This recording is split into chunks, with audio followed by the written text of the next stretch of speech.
Hey guys, welcome back to the channel. This is the story of what if Naruto got trapped in the manipulation of Team 8. But before we start, please support for more amazing content. And consider subscribing to my channel. Share this video with your friends. Now let's start the video. Summary. At the nine-tailed fox's ceiling, the Yondaime Hokage's life was not taken. Instead, it was Naruto Uzumaki's. He is taken by the Shinigami to be trained as one of his soldiers, beings who transcend life and death. It is there he gains the name, Arimoshinai no Kyushu, the imaginary assassin. I'm not really sure.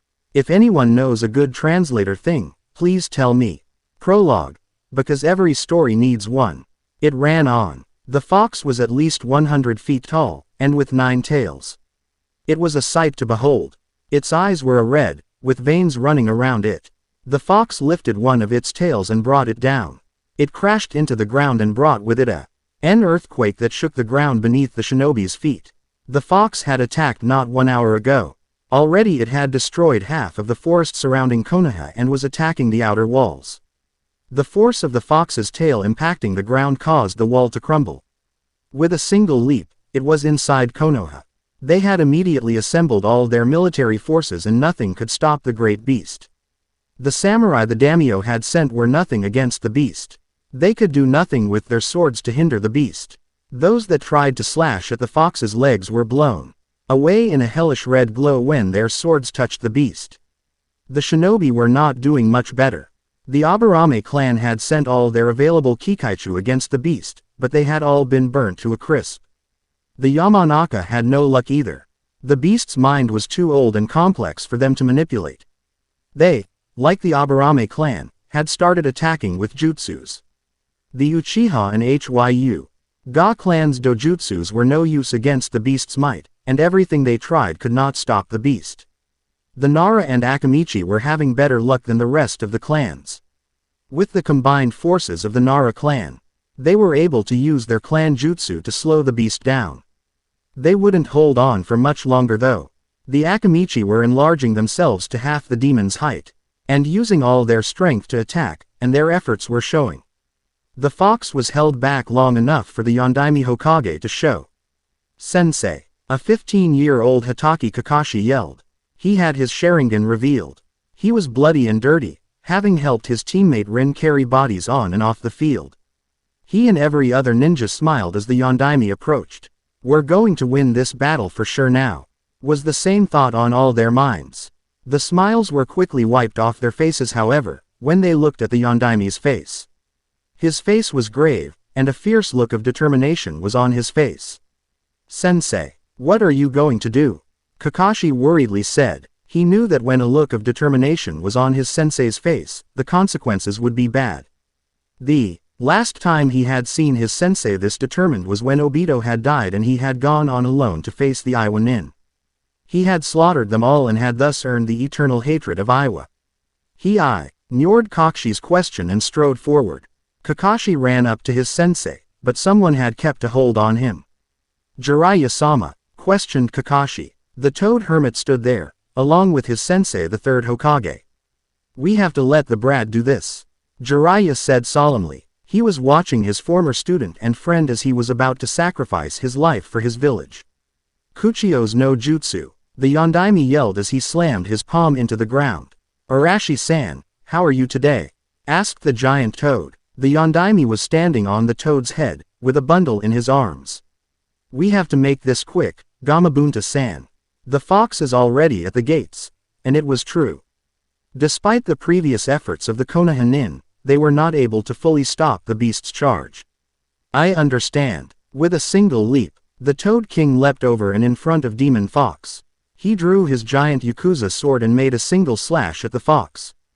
The fox dodged it and flung a tail headed straight for Gamabunta. The toad jumped high into the air and the Yondaime only stayed on because he had used chakra to stick to the toad's head. He placed the bundle that was in his arms onto the top of the toad's head. The blanket around it shifted slightly to reveal an unruly mop of blonde hair. He sighed wistfully as he looked down at his son. It had only been an hour ago, exactly when the demon had attacked, that he had been born. Still, his son had an unruly mop of blonde hair on his head. He sighed once more, as took out a drawing utensil and drew the Shiki Fujin onto his son's navel.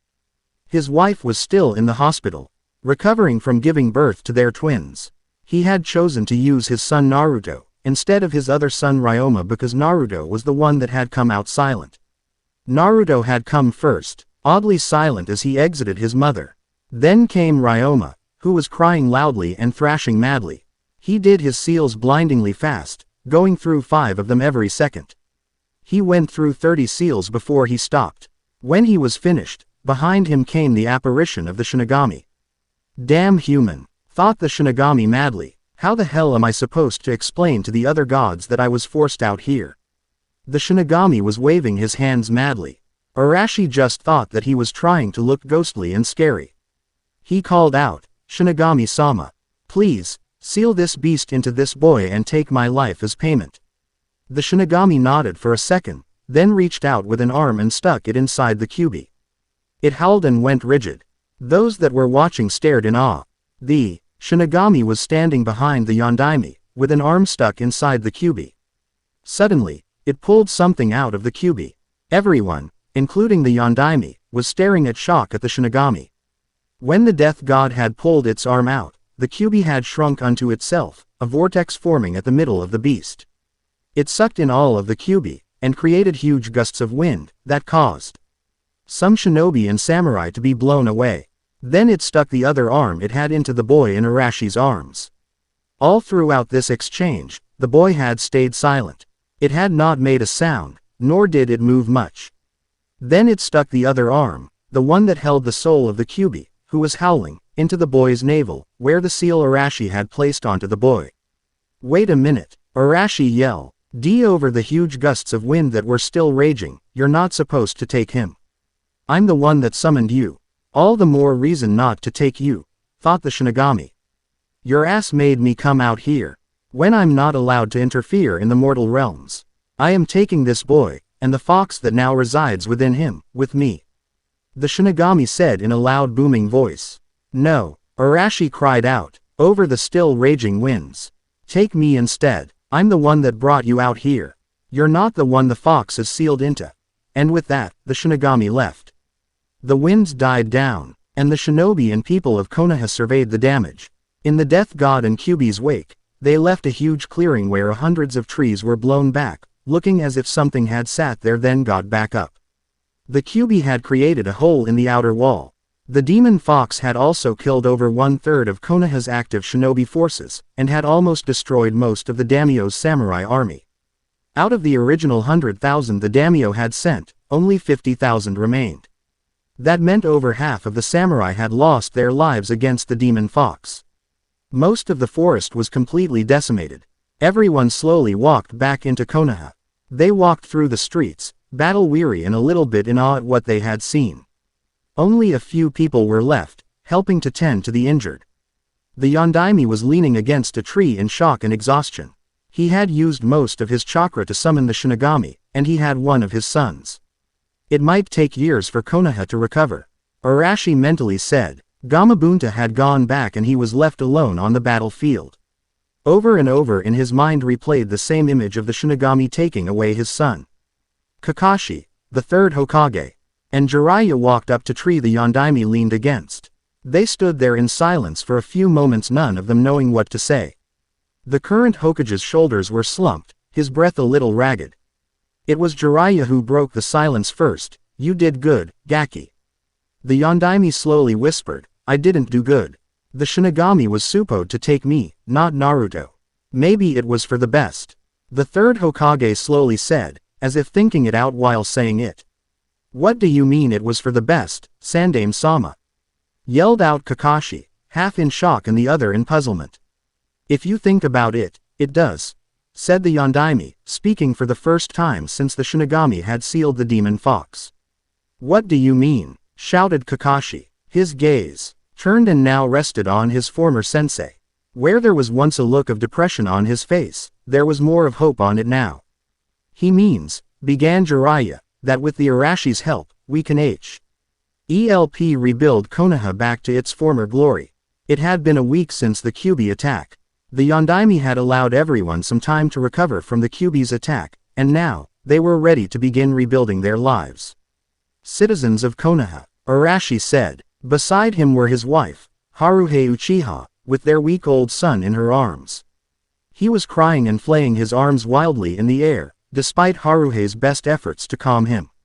Today we begin rebuilding Konoha, a week after the attack instigated by the nine-tailed fox. Many of the citizens of Konoha spat on the ground at this. Every one in the Fire Country had been affected by this. Some lost business, others lost lives. For now though, I ask we take a moment of silence to remember our comrades who have fallen in battle. All present fell silent, offering their prayers up to the heavens. Then they got started on what promised to be a long period of recuperation. You know you can't directly interfere with the lives of mortals, Shinigami-san. Kami said. Immediately when the Shinigami had left the immoral plane, they had felt it. It wasn't my choice, Kami-san. A foolish mortal summoned me there to help. I could not leave until my purpose for my summoning was completed. The Shinigami said. In his arms he held a sleeping boy.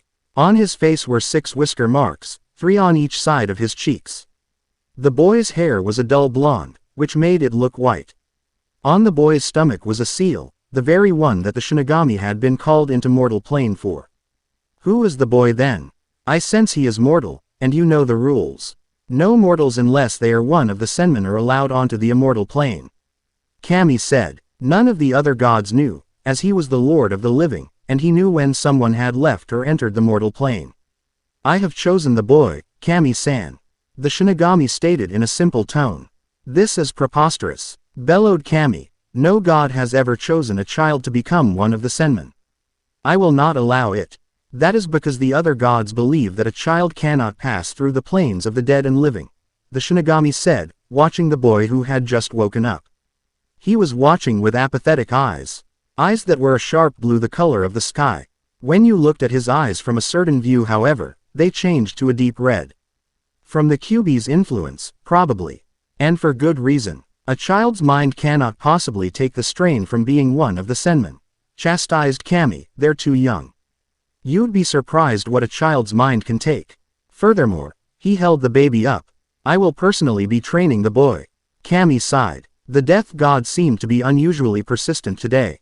Maybe he was growing a little soft. Fine, take the boy and train him. But I suggest you do so well. He left his words hanging cryptically. I will train the boy well.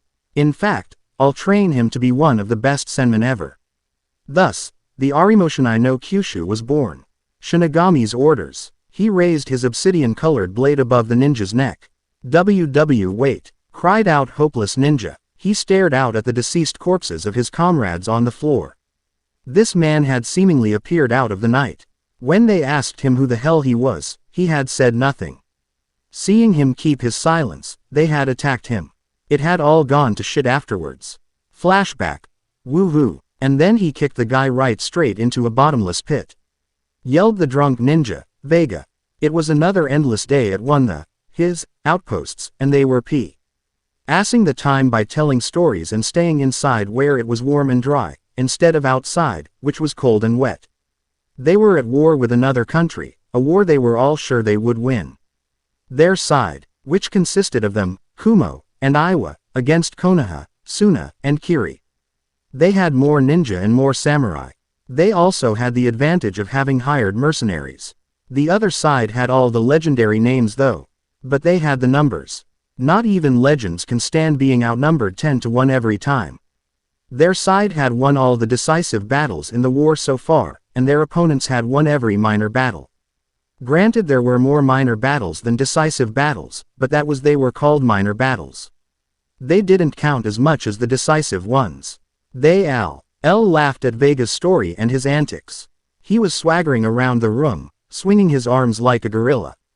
In one hand he held an empty bottle, signifying he was drunk. He wasn't the only drunk one. But he was the only drunk one that was supposed to be on guard duty. It was cold and wet outside, due to the rainstorm that was currently raging and battering the walls of the barracks. Some of the guards were outside, waiting for any signs of intruders. They were the dutiful ones. There were 25 ninjas stationed at the outpost, and most of them were Chunin level. Another 100 people were also at the outpost. consisting of Ronin and hired mercenaries. The dutiful ones, the ones standing outside on the walls and around the grounds, were the Jonin and some Ronin, standing in the low temperature and heavy precipitation. Vega should have been one of those on guard duty, but he had staggered in, water dripping off of him with each step he took. He had thrown his coat over on to his bunk and had shaken himself of the water still hanging off him. He then started complaining loudly about how cold and freaking insane it was outside. He had come inside to warm himself and said he had just the thing. Vega had pulled out 2 storage scrolls, popular among those who needed storage space. Some other ninja just looked at him and smiled. When one of the Ronin asked what they did, all ninja present smiled. Especially Vega. He unrolled each scroll with one hand and bit his other hand on the thumb. He ran his thumb over the seals on the scrolls, smearing his blood over them and activating them with his chakra. A loud popping sound filled the air and echoed off the walls of the barracks, the ones everyone stationed at the outpost used, and puffs of smoke filled the space where the scrolls had once been. The hired mercenaries and Ronin all stared in awe at the spectacle. They had never seen anything like it before, despite having fought with the ninja once before. Their looks of awe turned into wide grins at what they was now occupying the space where the scrolls had once laid. The ninja just smirked and thought, typical Vega. There, in front of them all, were 20 barrels of sake and other liquor. Vega then simply said, "Let the party begin." They all gave a loud chorus of hurrahs, and started in on the barrels. When they had started, there was 20 barrels. Now only one remained. Currently, Vega and a Chunin named Fodder were playing an extreme game of rock, paper, scissors to decide who got the barrel. Rock, paper, scissors. They both said simultaneously. In their drunken stupors, they each showed each other their hands. Vega had his hand flat out on his palm while Fodder had his hand balled into his fist. Vega bellowed out, "Wahaha. Looks like you lose, Gaki." And with that, he picked up the barrel with one hand and tipped all its contents into his mouth, some of it spilling over his chin and onto the floor. "Stupid game," muttered Fodder. "Rock should have ripped through that weak paper." He walked off to sit by his bunk, right next to the barrack doors. The barrack itself was just a large chamber. Its main door was 10 feet high, and there were some other doors that lead out into the courtyard. The guards performed their duty around it and on top of the outer wall. There was a kitchen, but they ate all their meals in the barracks. "Hey Vega," one of the samurai called out, "aren't you supposed to be on guard duty?" "Guard duty?" cried out Vega incredulously. He had just finished his drink, and was now acting El King around the room with his drunken stagger. Why would anyone be on guard duty? We're on top of a freaking mountain. They had all just begun to laugh, when the barrack doors burst open, letting in the cold of the night and the water from the rain. Had they all been sober, they would have immediately attacked. They were not though, and they all just stared.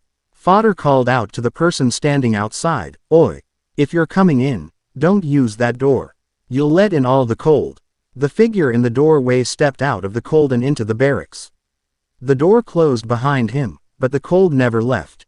The person had a brown bamboo hat covering his head, and the shadows were covering his face. He had some sort of mask on though, as he had some of his clothes bundled up around his neck. He was wearing a black trench coat with the top of it zipped. His collar was sticking up and his hands were in his pockets. The bottom half of his trench coat was left unzipped, from a little beneath the waist down to his shins. His pants were a dark blue, and went down to his ankles. The bottoms of his pants were held to his body by his boots, which covered his pants. On his back was a double-sided sheath. On the top of his right shoulder stuck a hilt, with the other hilt at the bottom of his left hip. Both hilts were white, which somehow blended with his outfit. He stood there for a moment, and then walked forward. "Oi, who are you?" shouted Fodder, who now realized that the man was not one of the people stationed at the outpost. Everyone's drunkenness seemed to vanish and why all reached for their weapons and kunai. The man in front of them said nothing, and Fodder charged forward, kunai in hand. They took his right hand out of his pocket, which had a fingerless glove on it with a metal plate with the kanji for death on it. He held his fingers up and brought them together. Fodder was right in front of him when he snapped his fingers together. Fodder stood there for a Second before he screamed out in pain and was cut to ribbons. Blood sprayed out of his wounds as they were sliced off his body by something unseen. What the hell was that? One of the mercenaries shouted, pointing his broadsword at the man. He said nothing and put his hand back into his pocket. He walked forward and the samurai and mercenaries backed up a little, though they were still holding their blades. He was now somewhere in the middle of the room, with ninja, samurai, and mercenaries standing all around him. Suddenly, one of the mercenaries went forward and tried to attack him with the axe he held in his hands. The man's hands whipped out of his pockets and drew both blades from his back, his right hand going up to the sword on his shoulder with the left hand going to the one on the left side of his hip. The mercenary stood no chance as he raised his axe into the air. He had brought it down when the man had drawn his blades, but the man was too quick for him. The mercenary suddenly felt nothing in his hands, and saw his axe thud into the chest of the one of the samurai that was standing behind the man. He stared in shock at the axe. His hands were still attached to it, and where his hands had once been were now bloody stumps. He fell to the floor, lifelessly, as slash wounds appeared all over his body. To the ones watching it had appeared as if the man had drawn his blades and had suddenly walked through the man and appeared behind him with his blades held at his sides. Deciding to call this man a serious threat, they all attacked. 10 samurai came from behind him with their swords held high. 10 mercenaries closed in on him with their axes and swords held high. The ninja had stayed back and were now making seals with their hands as fast as they could. The man had disappeared and appeared behind the samurai, and they all fell forward, blood gushing from their mouths as they died. Now everyone was doing what they could to kill the intruder. Naruto Uzumaki, the famed Arimoshinai no Kyushu, the imaginary assassin. He had been taken at birth by the Shinigami and raised as one of his senmen, one of the chosen of the gods. He knew who he was, and he knew where he had come from. Still, he did not hold any ill contempt towards the Yondaime, for sacrificing him, or the Shinigami, for taking him away from his true family. He knew this was what had happened, and nothing he could do would change that. He held nothing against the Kyuubi either, who was sleeping inside him. He could actually thank the Kyuubi for what he had done though. Without the Kyuubi's help, he would not have been able to complete some of his earlier missions. He was great friends with the Kyuubi and indeed, one of the only friends he had. Growing up, he had never spent any time with anyone else, other than the other gods and chosen.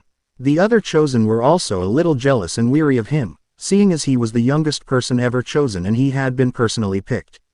He never liked to talk, which made the others a little weary of him, thinking that he was hiding some great deep dark secret.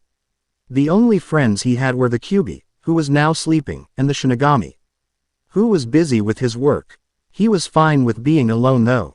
He was used to it. He had been assigned his mission a few days ago. The gods themselves could never directly interfere with the mortal plane, so they each picked out up to 10 mortals from the mortal realms to do their bidding for them. In return, they were given exactly what they wanted when they died. Naruto knew he was the only senman the Shinigami had ever actually chosen. He had stated many times that he didn't like mortals, simply because they died too easily, giving him more work. A few days ago, He had been called straight to the Shinigami by his personal guard, a skeleton dressed in a cloak, to him. He had just finished another mission to assassinate someone in hell because they were trying to lead a rebellion against the Shinigami.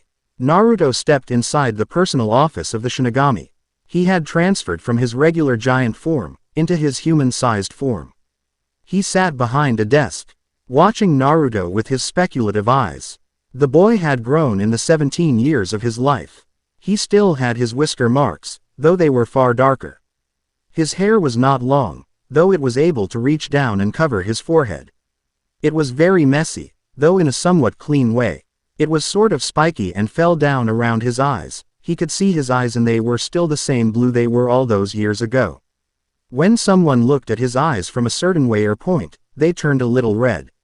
He was not wearing his customary half-mask, bamboo hat, or trench coat, so you could see that he was a pretty strong individual. He was not thin, though he was not that big either. He had an athletic body, one which he knew girls would drool over, if he ever met one his age. He was wearing a navy blue short-sleeve shirt and a pair of navy blue pants. On his left arm was a tribal tattoo that ran from his shoulder to his hand. On his hands he was wearing his signature gloves, the O.N.E.S. that marked him as the Shinigami's chosen. "I've got a job for you to do, Gaki," the Shinigami said after looking at the boy. He was standing, letting all of his 6 feet 3 inches foot frame show. "There's been talk of a man named Orochimaru in the mortal realms. He's seeking a way to gain immortality." He threw a folder at Naruto, who caught it.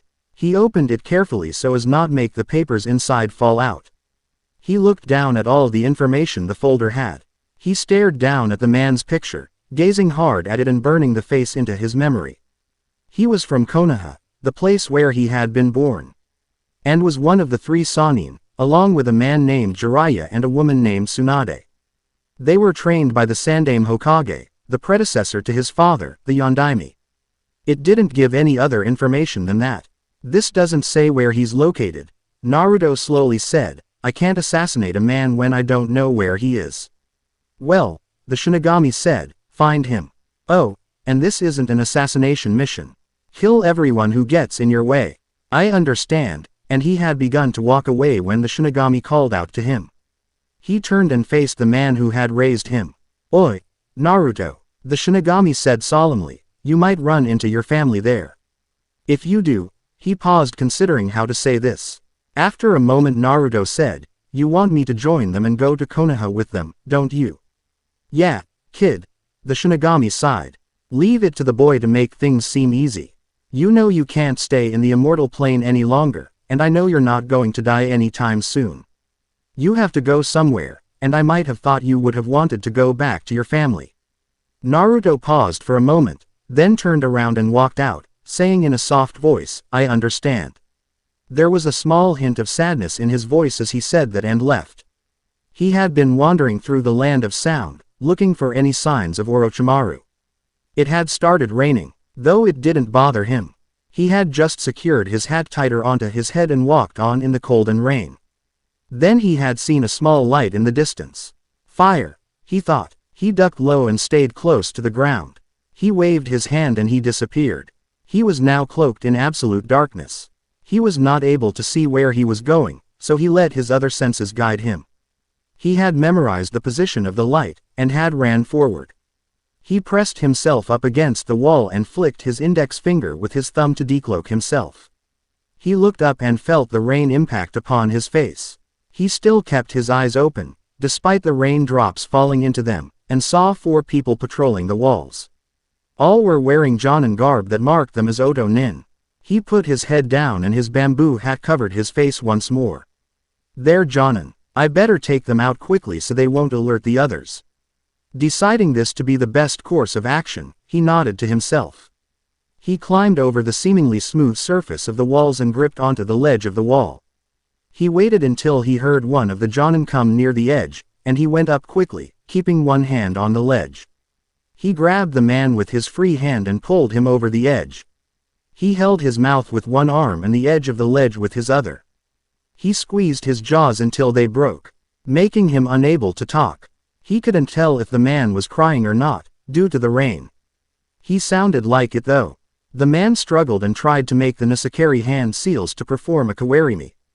But he could not as the man who held him had swiftly dropped down and snapped his neck during the fall. Naruto laid the corpse of the Oto Jonin next to the wall and took a kunai out of the man's pocket. He then scaled the wall again.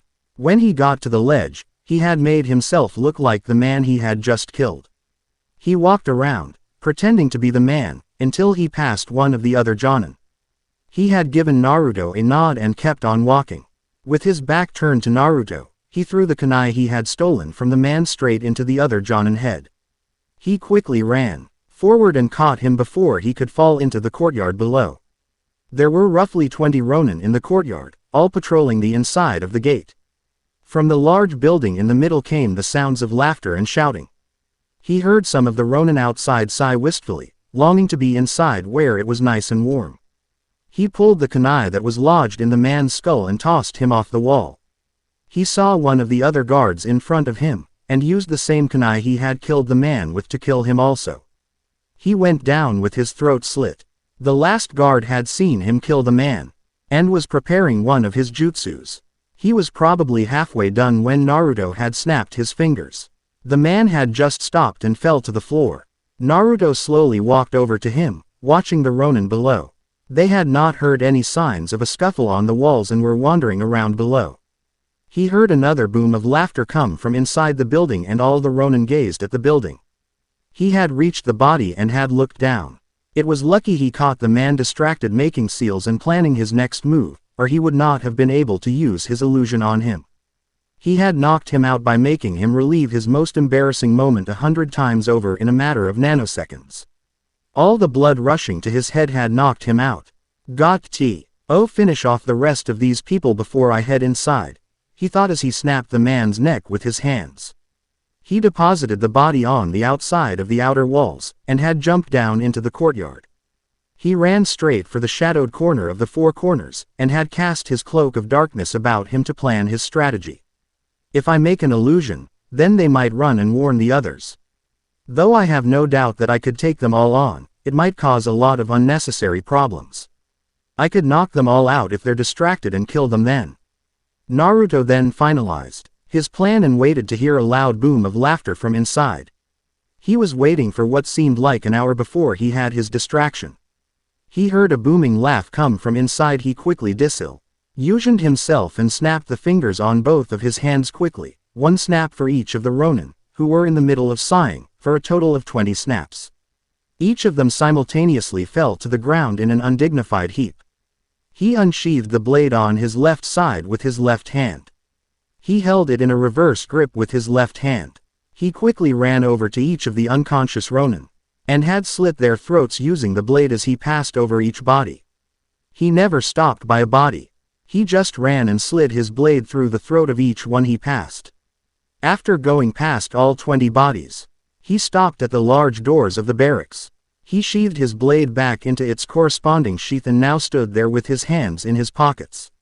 Might as well kill these guys. Hey, probably don't know where Orochimaru is. He took his hands out of his pockets and opened the door.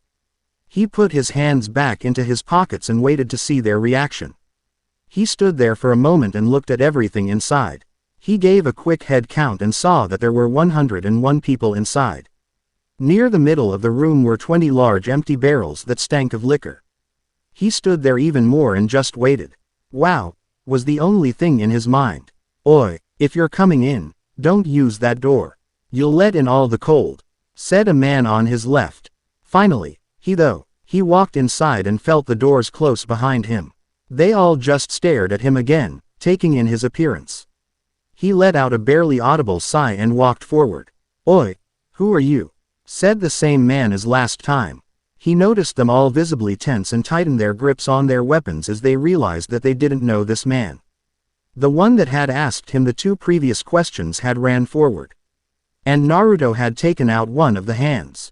He held it up and mentally commanded, Monshi, at the same time he had snapped his fingers. The man in front of him screamed and was cut into ribbons. They stood there for a moment and he repocketed his hand. What the hell was that? Cried out a man who pointed his broadsword at him. He kept silent and had kept walking forward. The mercenaries and Ronin all back away. He kept walking until he was in what he deemed middle of the barracks. A man had charged at him with his axe raised, and with the practiced ease of a professional assassin, drew his blades and sliced off the man's arms at the wrists. He then walked forward and sliced through the man. He heard gasps of horror and awe at what he had done as the and fell to the floor dead and still bleeding. They had then charged at him with the intent to kill. He spotted the group of Ronin coming at him and had cut through their lines quickly, ending up behind them. He blocked the strike of one sword with his right blade and had sliced through the man's stomach with his left. The rolls of his blades were quickly reversed when his left blade blocked a slash coming from his right side.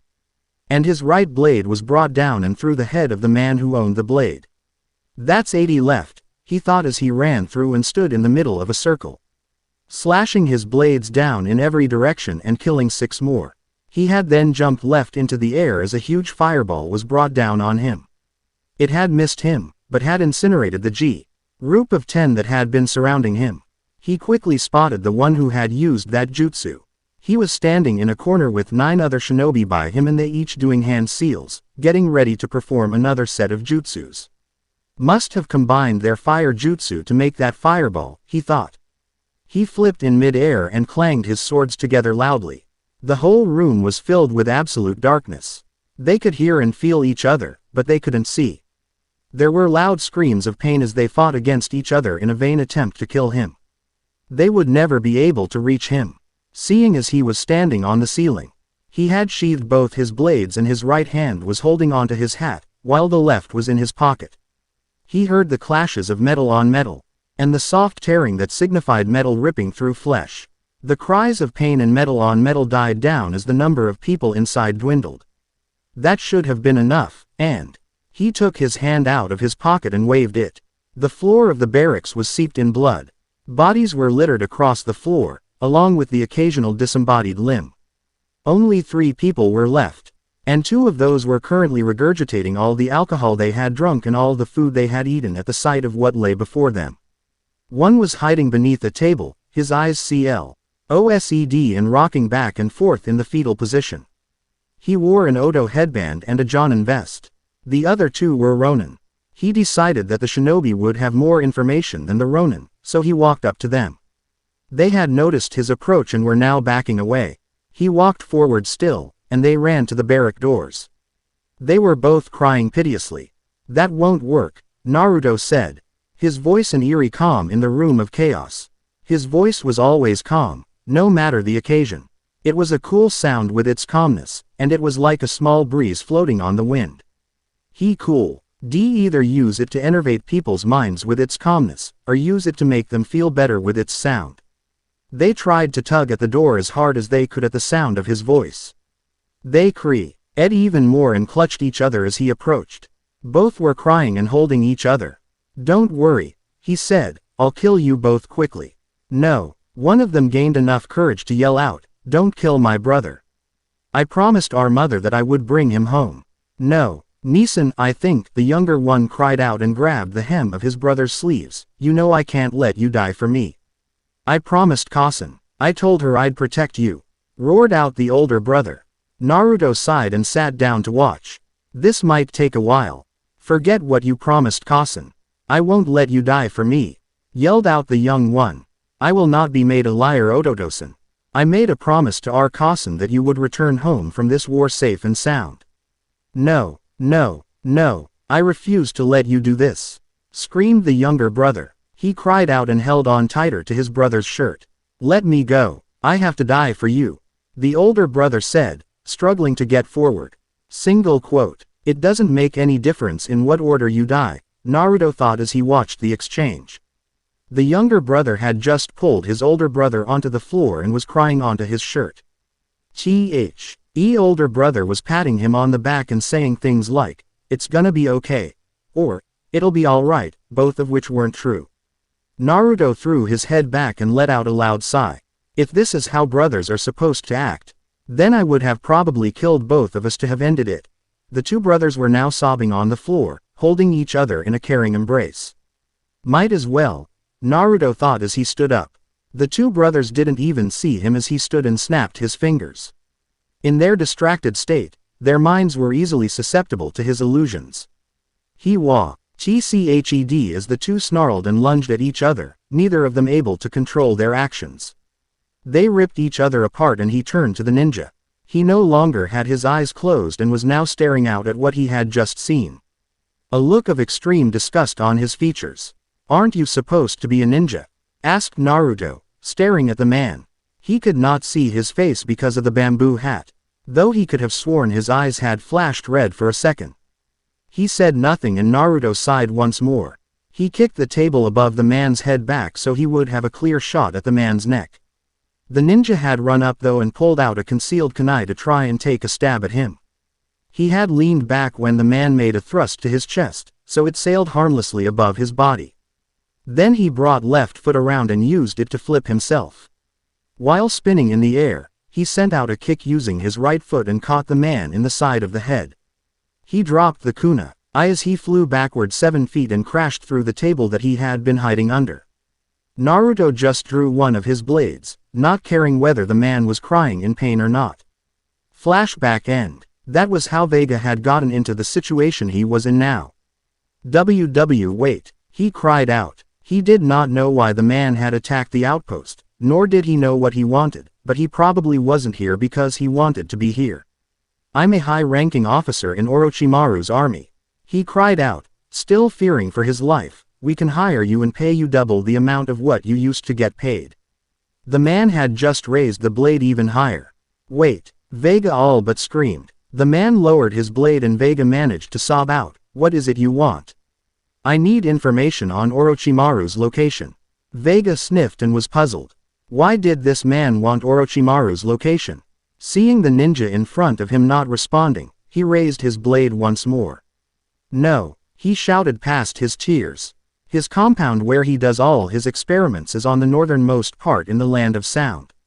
Exactly where is that? The man said, lowering his blade. It's exactly north of here. A 2 days walk, though if you can go fast you can make it in one. The man in front of him sheathed his blade and Vega breathed a sigh of relief. You have earned your life today, Otonin.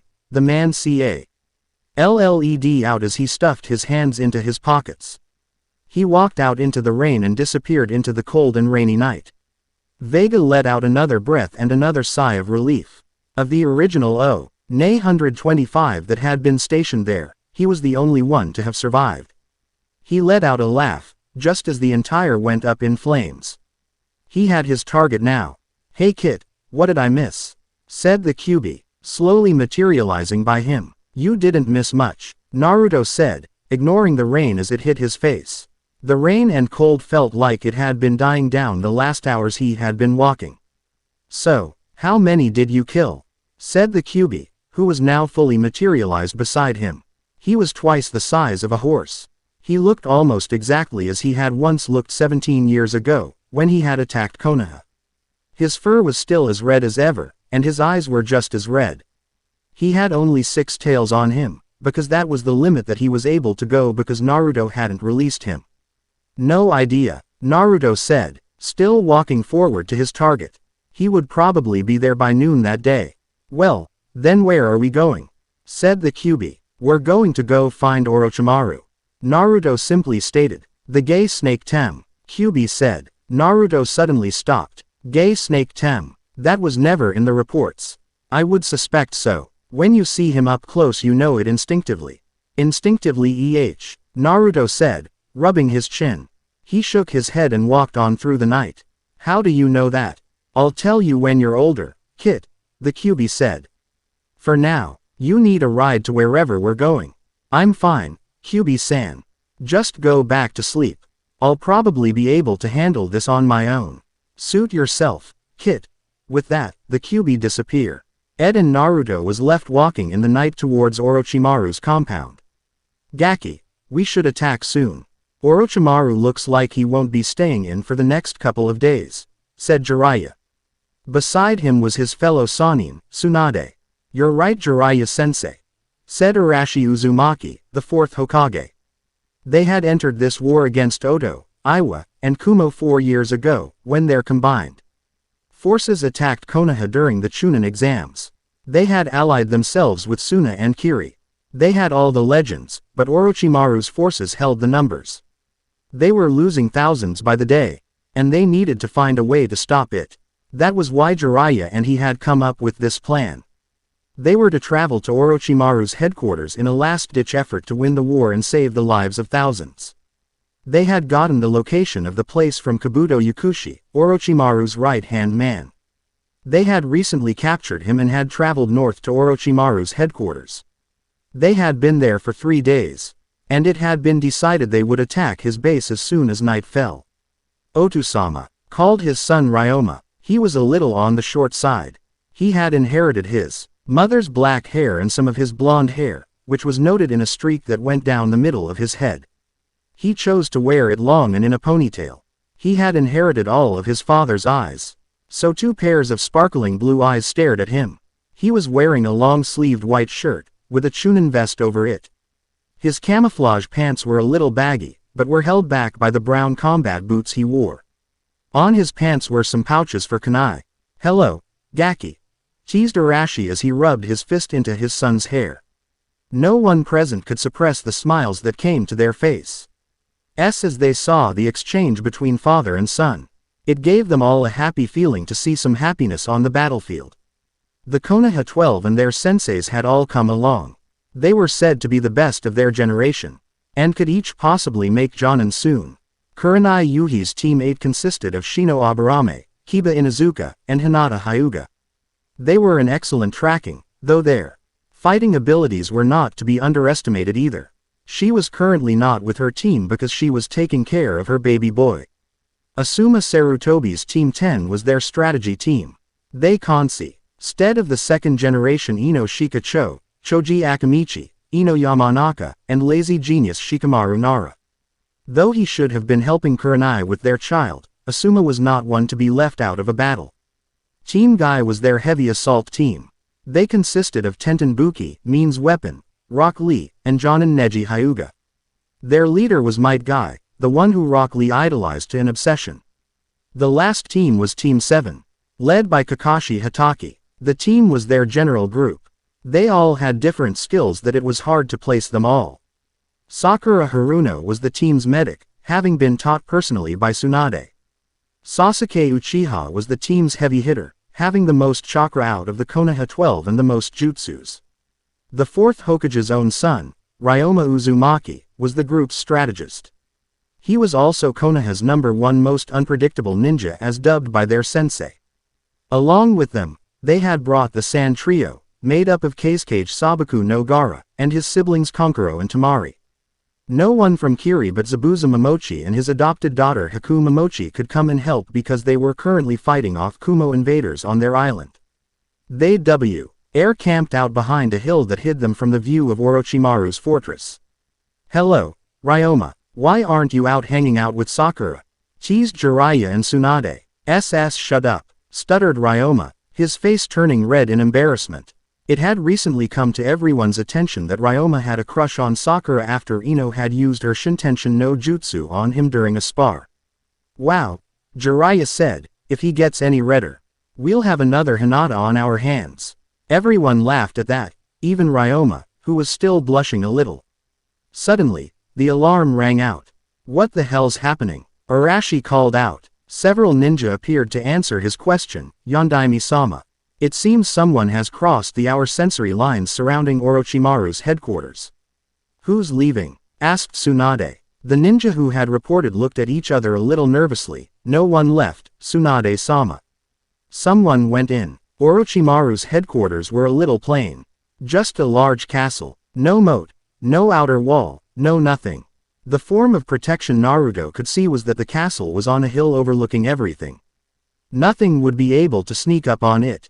Naruto probably could have, but his mission wasn't to sneak. He had gotten there a little later than he had expected. It was probably a little past noon, and the sun was high in the sky. There was a slight breeze blowing, and the long stalks of grass that grew here waved because of it.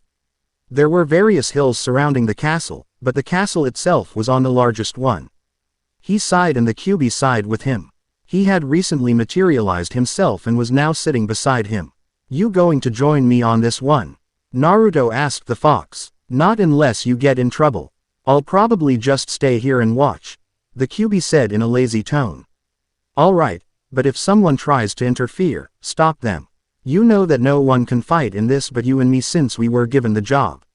"I understand, Kit." Once the Kyuubi said that, Naruto had walked off, fixing his bamboo hat on his head as he prepared to go kill a snake. "That person's suicidal," stated Jiraiya. They had all gathered on top of the hill, all 200 of them, and had watched as the person had walked straight up to Orochimaru's fortress. "You might actually be right about that, Jiraiya," said the slug Sanin. Jiraiya just gave an exasperated expression and said, "That's not the only thing I've been right about, you know. Sasuke, do you ever remember a man wearing a bamboo hat and 2 swords with Orochimaru?" questioned Arashi to his sister-in-law's son.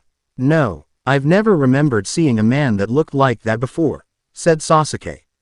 He had once been a spy for Konoha by becoming Orochimaru's apprentice, though he Had quit 2 years before when he was caught by Kabuto while he was passing on information. Is it possible that he's some new recruit? Ryoma asked his cousin. No, though he would recruit someone like that. He would never give someone enough information to find him here. I remember seeing those bamboo hats on a certain group, said Gaara. He had been attacked by Akatsuki 2 years before, though he was saved by the timely intervention of Chiyo, who had given her life to save his.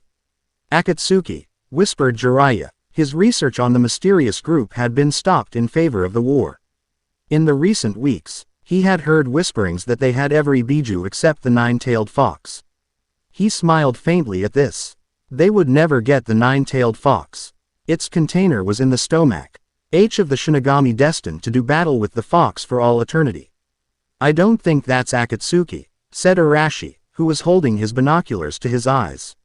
He's not wearing a cloak with red clouds. And he doesn't have any bells on his hat. Still, we have to help whoever it is, don't we? Said Hinata. The girl was impeccably shy, though she had gotten over her stuttering. The last time he had stuttered was when Kiba had given her a card that asked if she wanted to go on a date.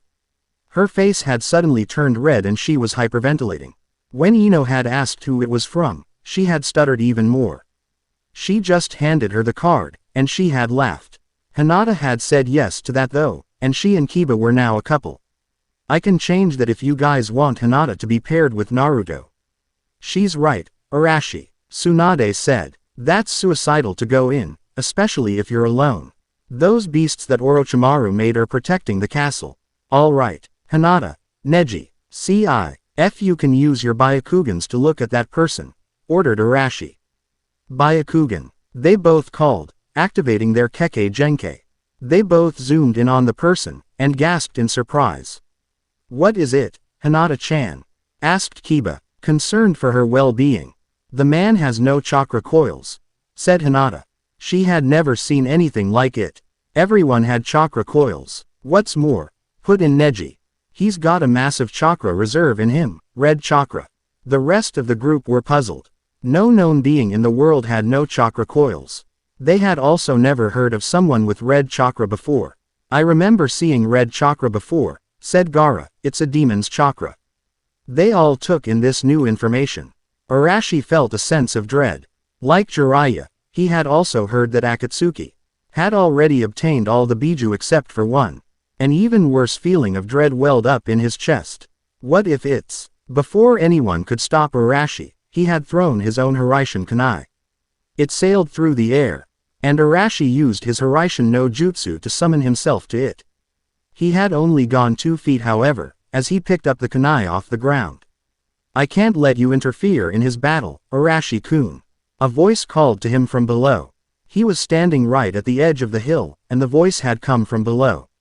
Suddenly, the figure that had been talking to him sprung up and landed by his side.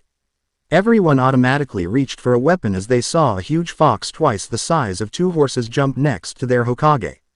Its fur was red, as were its eyes, though they were looking around a little lazily. He had 6 tails flowing out behind him. He sat down and looked out to the castle. Yondaime-sama, called one of the ninja. The Yondaime however was not looking at them, nor was he listening to them. He had once faced this beast before, as had every senior of Konoha.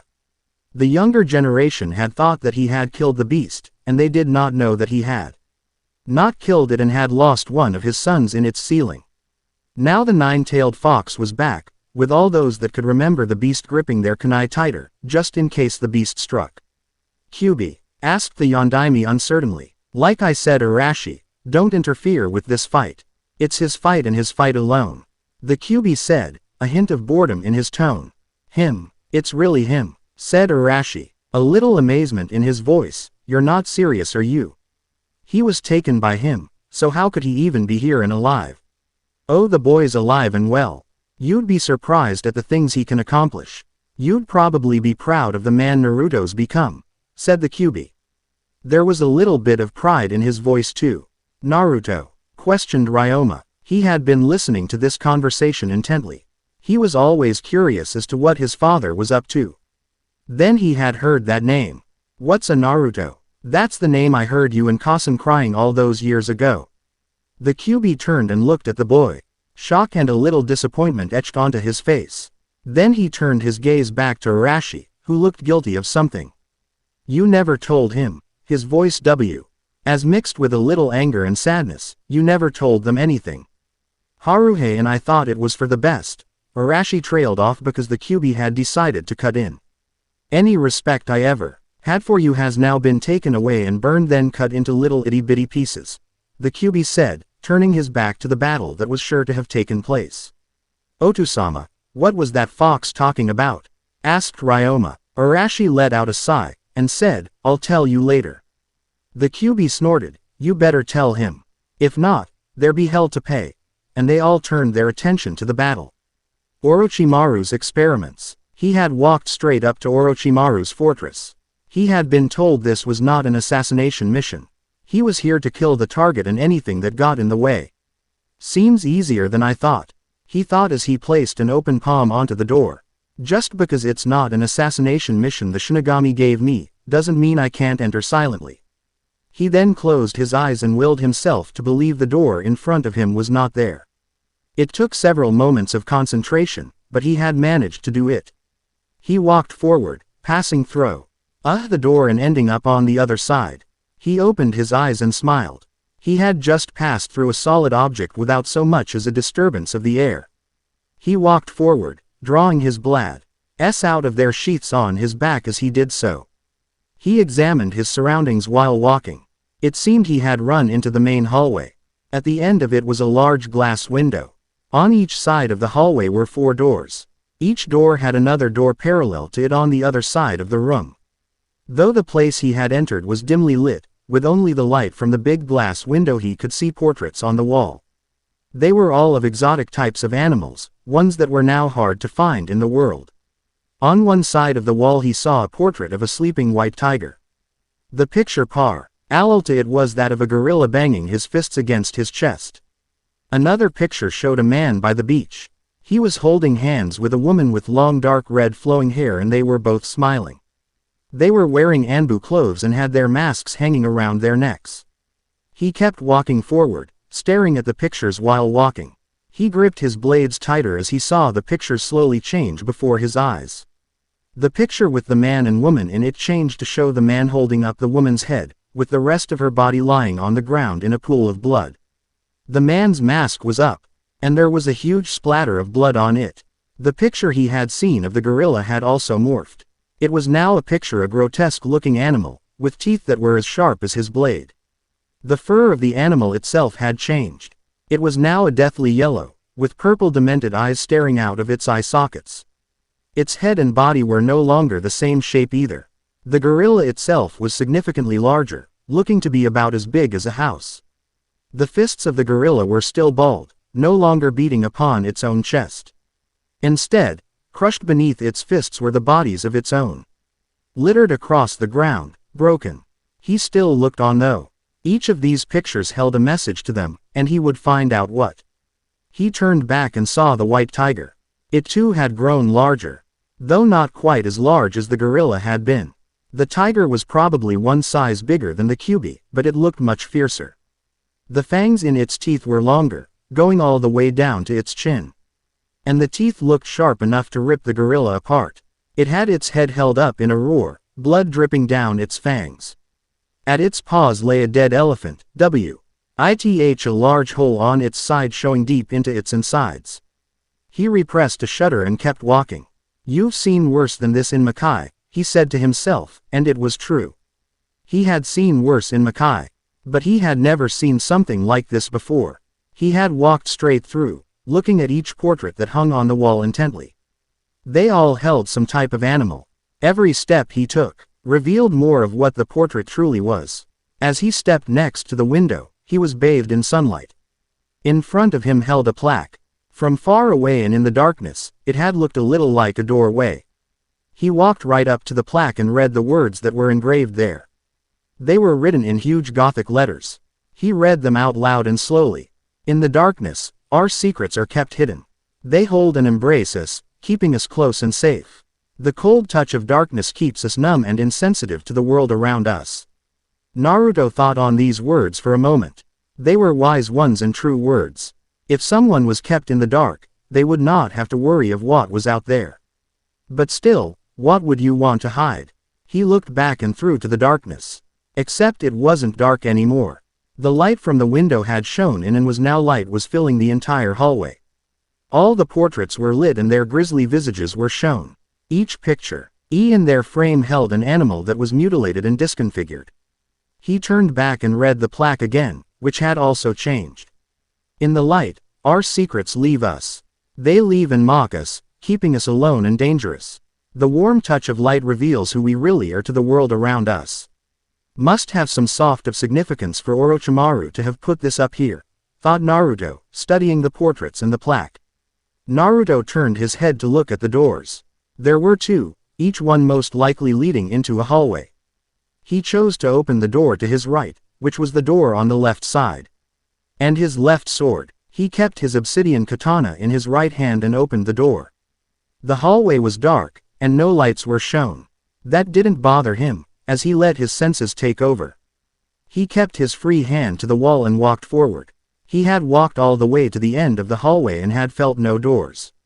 It was only at the end of the passage that he felt a door. It was straight ahead. He put his hand to the door and pushed it open. Light flooded his vision and he had to blink for a second to clear it. He was standing on the ground, with patches of grass littered throughout the atrium. It was like an indoor rainforest. The sun was still high above his head and was shining through the glass. The atrium was probably 100 feet high, with a glass panel at the top. There were glass walls also, but no light shone through them. Instead it was dirt that the walls were holding back. I'm underground, Naruto thought. He hadn't felt himself going in a downwards direction. So it must have gone on for a long time. Then again, you lose track of time when you're in the dark. Thanking his hat for shielding him from the amplified rays of the sun, he went ahead. He had just walked into the forest when he heard a rustling sound to his right. He snapped his head quickly and saw a dark figure scurrying into the underbrush. He unsheathed his left katana and used his right hand to lift underbrush. In front of, cowering beneath the plant, was almost an exact replica of the gorilla he had seen in the portrait, before it had changed. It was significantly smaller than the one he had previously seen, probably less than half his own size. He heard loud thumping noises and felt the ground shake. Could it be possible? He wondered, scratching his chin and putting his head down in thought. He looked at the tiny gorilla just before it was crushed with a large fist. The fist was connected to the arm of a yellow-furred, purple-eyed monstrosity. It was far larger than he had seen in the portrait. It was roughly twice the size of the trees that surrounded it, with its upper body sticking out of the tree tops. Naruto hid in the shadows of a tree to avoid being seen. That thing is huge, he thought. I could probably charge it and kill it, but I should probably find a different way, just in case it doesn't work. He sheathed both his blades and jumped up onto a branch above him. He pulled himself over it and swung himself higher. He stood at the top of the tree, looking at the beasts. He had made the mistake in thinking there was only one, when in reality, there were three of them. They were avoiding each other, though they were demolishing the landscape. There were areas that had no trees standing anymore, with others looking like they were about to break and die. Every time they walked, or smacked the ground with their fists, the earth around shuddered. This area is too big to engulf it in darkness, he thought just when the monstrous gorilla had noticed him and had smacked his fist into the tree he was standing on. He rolled off the tree just in time to see the huge fist crash into the tree he was just on. They're also very powerful. He unsheathed his blades and jumped onto the gorilla's fist. He ran along the length of his arm, making downward slashes with his sword as he ran. Green blood poured out of the beast's arm as he ran and slashed, cutting deeply into the monster's flesh. The gorilla had picked up his other fist, and had brought it up, and was about to bring it down on Naruto. Seeing this, he jumped while sheathing his left blade at the same time. He grabbed onto the beast's fur at his shoulder and held the blade in his right hand in a reverse grip. The gorilla had brought his fist, smashing into where Naruto had once been, slamming his fist into the underside of his elbow. He screamed in pain and Naruto held back a wince as he heard the bones inside of the beast crack. He saw Other gorillas still destroying the landscape, not caring if their fellow was in pain. The scream of pain the gorilla had made was loud enough to shake the trees that were in front of him, and break the glass that was on top of them. What the hell was that? The QB thought in his mind. Can't talk right now, came the hurried response from Naruto, currently killing something. The Yuba grimaced as he heard another howl of pain. You need help. I can handle it, Naruto quickly thought, hanging on to the beast. Now don't talk to me. What was that, QB? Said Arashi. The others were not going near the fox. After hearing his name and remembering what he had done. The kid's not telling me. Shards of glass rained down around them, large pieces sinking into the beast's flesh, causing him to howl again. Naruto had stabbed his sword into the beast's shoulder to get something better to hold onto, as the beast was shaking and trying to get the glass shards out of his back. None of the shards had hit the beast's head, though some had hit his neck. Big droplets of green blood were dripping onto the ground in back of the beast. The beast thrashed and brought its good arm to its back. It brought it down and smashed through the glass shards that were sticking out of its back. It let out another howl, and this time, Naruto's bamboo hat was blown off. His hair waved as the beast let out its howl, forcing the trees to be blown out of the ground and crash into the glass walls. Damn, he thought as dirt spilled in, I have to stop this beast before it does more damage and buries me. It seemed the only thing that was holding the dirt walls back was the glass, and now that some of it had been broken the dirt was coming in waves. He got out his left blade and held it, as he used the blade that was stuck in the beast to propel himself higher. He landed on the beast's shoulder and stabbed his blade down to get something to grip onto, as the beast was still slashing wildly. It didn't feel his sword impaling into its shoulder as the pain from the glass shards was distracting it. I could probably, though Naruto, holding onto his sword as he was swung around by the beast. Enhance my blade and slash right through the beast, but that might make the force from it bring the rest of the glass down around me. He had no more time to think, as the beast had stopped thrashing and was now trying to get Naruto off him. He ran on his knuckles and feet and jumped into the air to try and get Naruto off.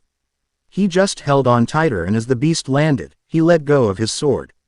He didn't feel the shudder the ground had made when the beast had landed, but he felt the force that drove him upwards. The modified gorilla was right below him, and Naruto was probably 40 feet above him. Monshi, he said in his mind as he snapped his fingers. Blood sputtered out of the beast, but it did not go down. Instead it let out a primal roar and all the glass broke. Shimada, he cursed out loud. He underestimated his cutter, and he was going to pay for it. Dirt came crashing around the atrium, flooding it with dirt. He was about to fall the ground and he strengthened his arms above his head and grabbed onto the first blade he had stabbed into the beast. He hauled himself up, took the blade out, and jumped straight up. On the way up, he had grabbed his other katana.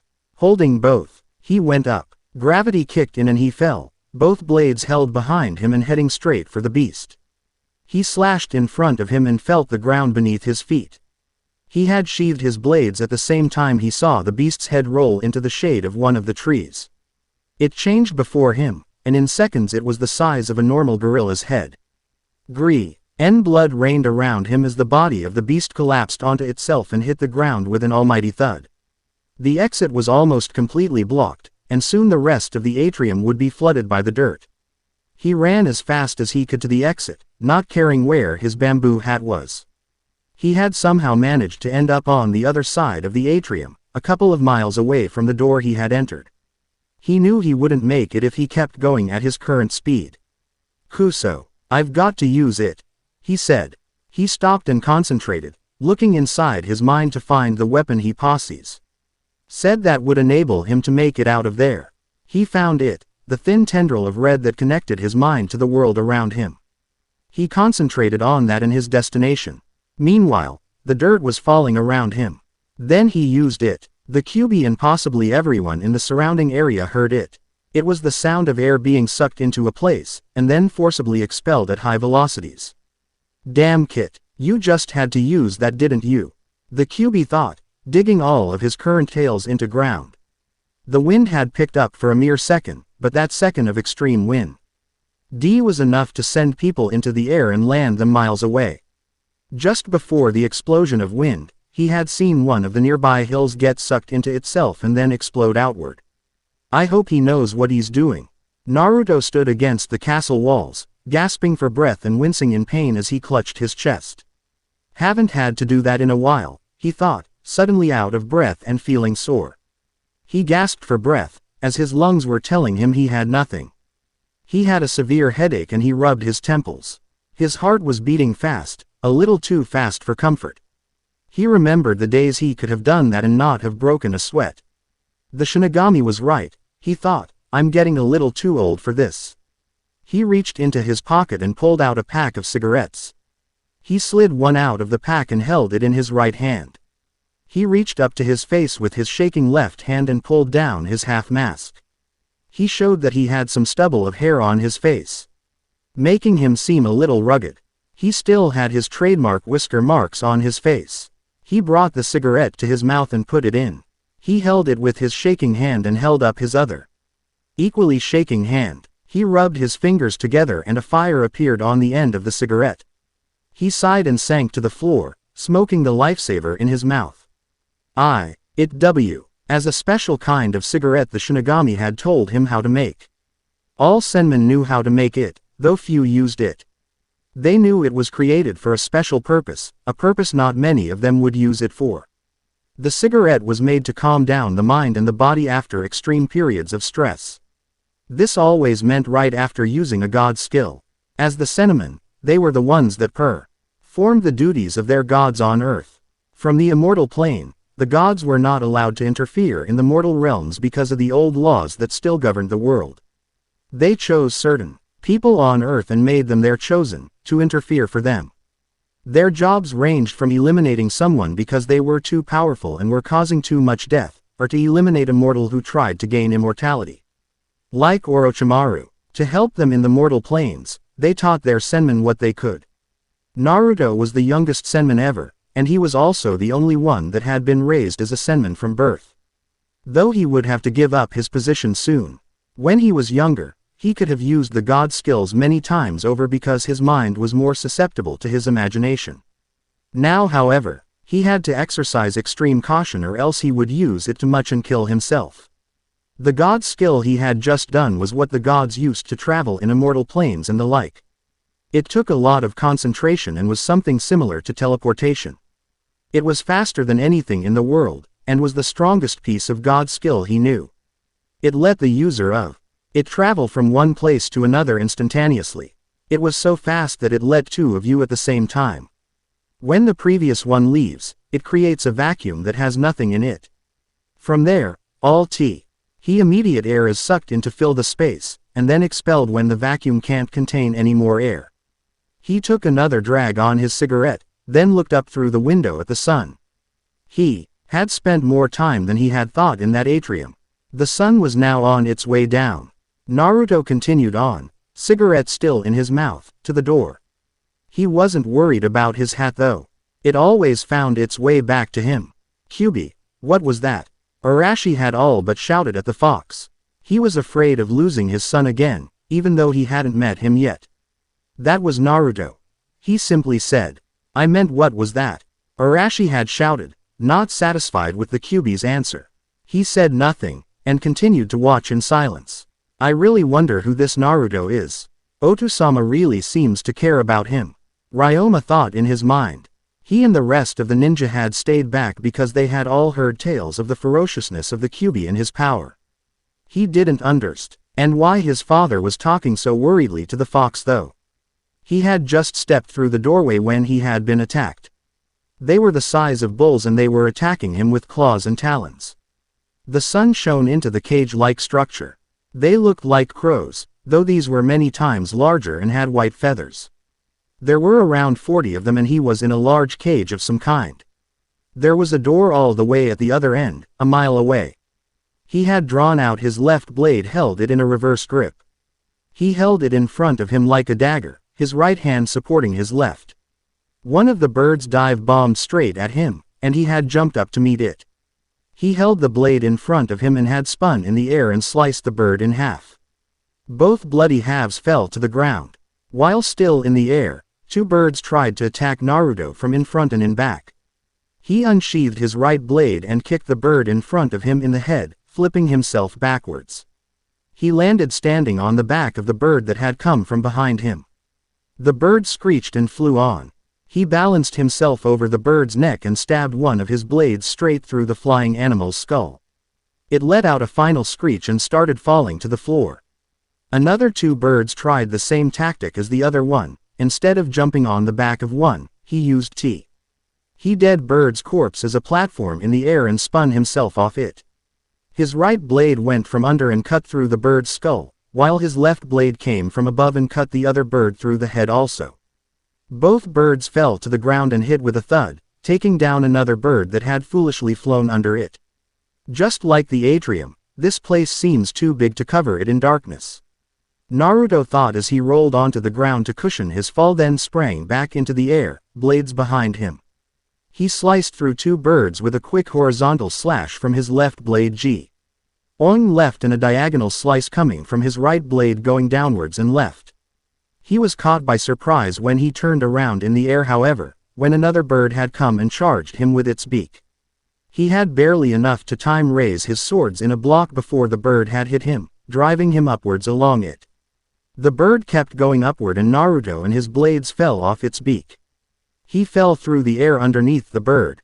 He turned to face up and threw his right blade into the bird. It hit and went through, impaling itself into its chest and making it descend to the ground. With his other blade, he fell and stabbed his blade into the back of another bird and using its body as a cushion to lessen the impact of his landing. He pulled his blade out of the bird and held it in his hand.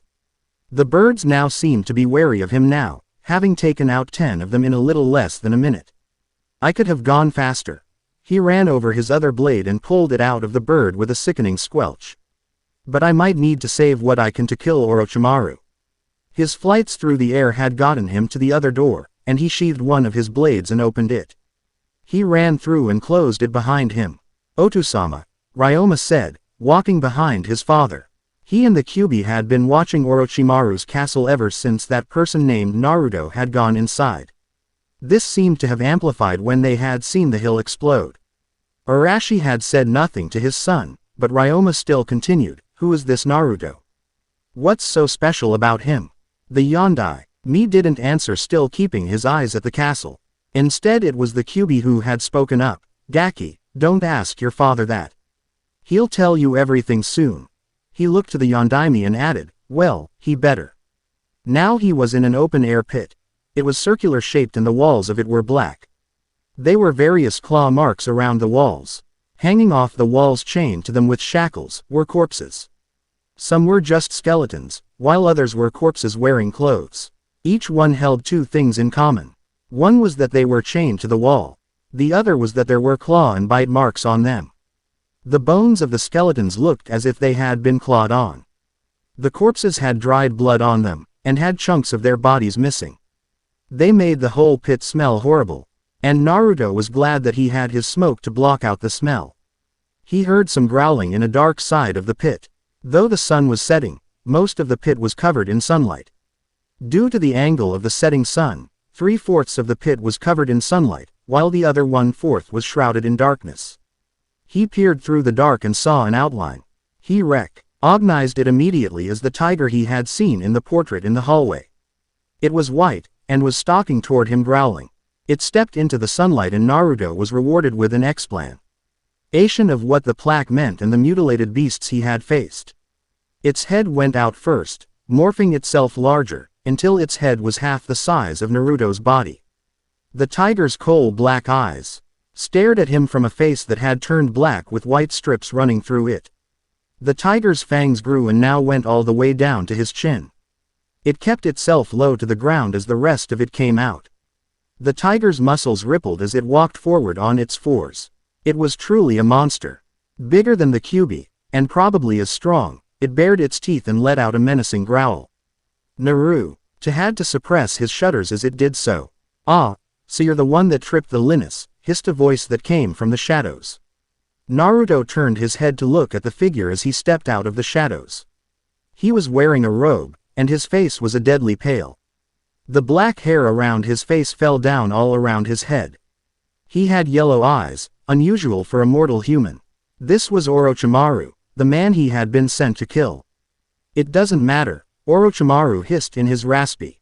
You shall soon he said as Naruto had used his god skill to a lesser extent and made his body move faster. He had punched Orochimaru in the stomach and now he was doubled over. Your skin is hard, Naruto said. Not many people can survive a punch from me. You're kidding me. Tsunade's punches hurt more than that. He spat out the last part. Blood was dripping out of the corners of his mouth. Tsunade, I might go be seeing her soon one day, Naruto said in his calm voice. You won't be living another day, Orochimaru said. Attack, he shouted. The tiger that Naruto had forgotten was now going bounding towards him. Naruto had to turn his back to Orochimaru to avoid being eaten by the tiger. He held both his arms up on each corner of the tiger's mouth. Its teeth were extremely sharp, and were cutting into Naruto's hands, causing them to bleed and his gloves to rip. I feel nothing, Naruto thought, and concentrated on that thought. Soon, his hands became numb, and he felt nothing around his entire body. He still knew the wounds were there, but he had made his mind believe they were not. He let go of the tiger's mouth and the tiger's jaws snapped closed with an audible crack. Naruto had jumped back and had drawn both his swords. He held them both in a reverse grip and went forward. He jumped high to lure the tiger up into the air with him, but the tiger seemed to be smarter than that. It stayed low on the ground, watching his descent and rushed forward to the spot where he was sure to land. Naruto switched one of his blades from its reversed position to its normal one and had spun in an effort to hit the tiger. He heard a clang and saw that the tiger had stopped. Had the blade in his right hand with its claws on his left paw. The tiger brought its other paw to take a swipe out of Naruto when Naruto had let go of his blade and had dropped to the ground. The blade that he had once been holding fell to the ground and impaled itself onto it. The tiger was not fast enough to let itself go down, and Naruto had gotten under it. His blade still in a reverse grip, he slashed it across the throat of the beast and crimson rain fell down around him. Naruto tried to move out of the way, but he hadn't gotten away quickly enough. He winced as his leg was crushed under the tiger's heavy form. He lifted up the body of the tiger and pulled his leg out from underneath. Naruto took off his boot and looked at his leg. Some of the bone had broken and now stuck out of his skin. There was a river of blood slipping down his leg. He grunted and set to making it so he could still use his leg for the time being. Kit, you still okay? Asked the Kyuubi. He had put his paw onto his leg and pushed the bone back in. I'm fine. He grunted in pain as he felt the bone connect with the other pieces in his leg. Where are you? I've been with your family.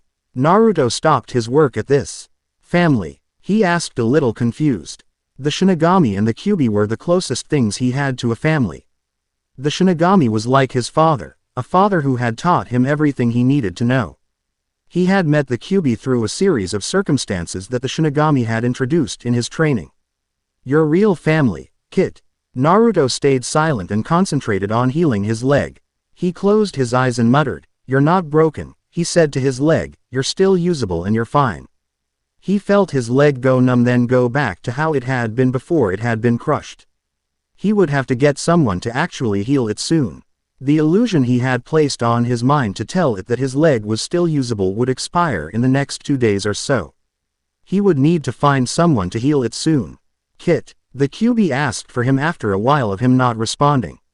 I'm going after Orochimaru. I'll be out soon. He broke mental contact and moved forward some trail of where Orochimaru had gone.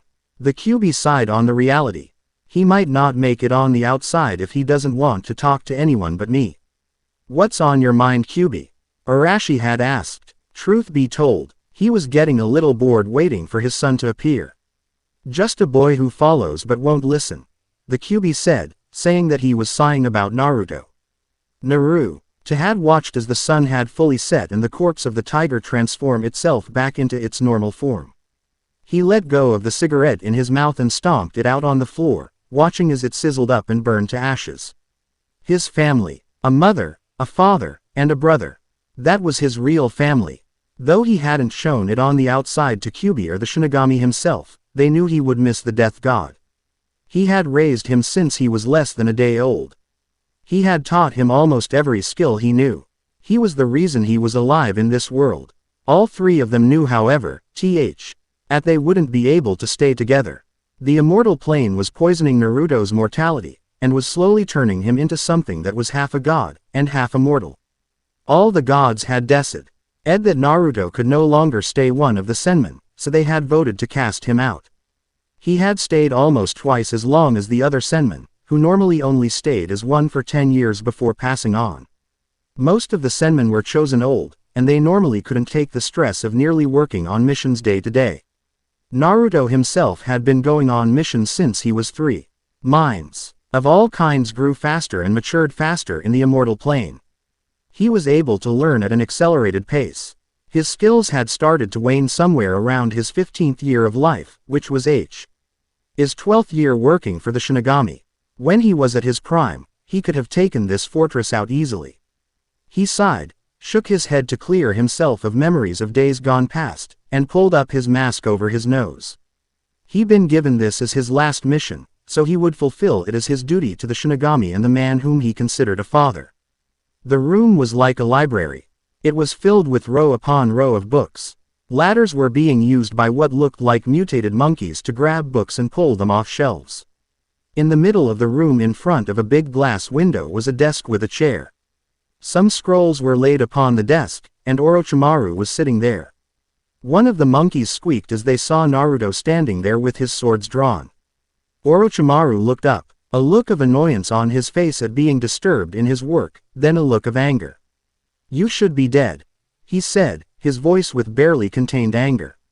"Why aren't you dead? I'm not the one here that is going to die today. Orochimaru, the gods themselves have decreed your death. I have been sent here by the Shinigami to silence you for all eternity." Those were the words that he had been required to speak to every target that he had to kill before he killed them. If he failed, he would have to hunt them down until they were dead. If they escaped after he had said those words, he would avenue to kill anyone the target might have been in contact with after his failed hit and then hunt down and kill his original target. The snake man paled at these words. "Why would the gods want me dead? You tried to become a god," Naruto said and ran to Orochimaru, blades behind his back as he ran. The monkey-like creatures tried to stop Naruto, but he had sliced through them all. Their multiple body parts were littered across the floor, and the carpet that had once been blue was now stained red from the blood of the monkeys.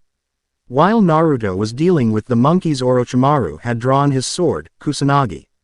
Naruto had just finished killing the last monkey when he was forced to deflect a downward slash by Orochimaru's blade.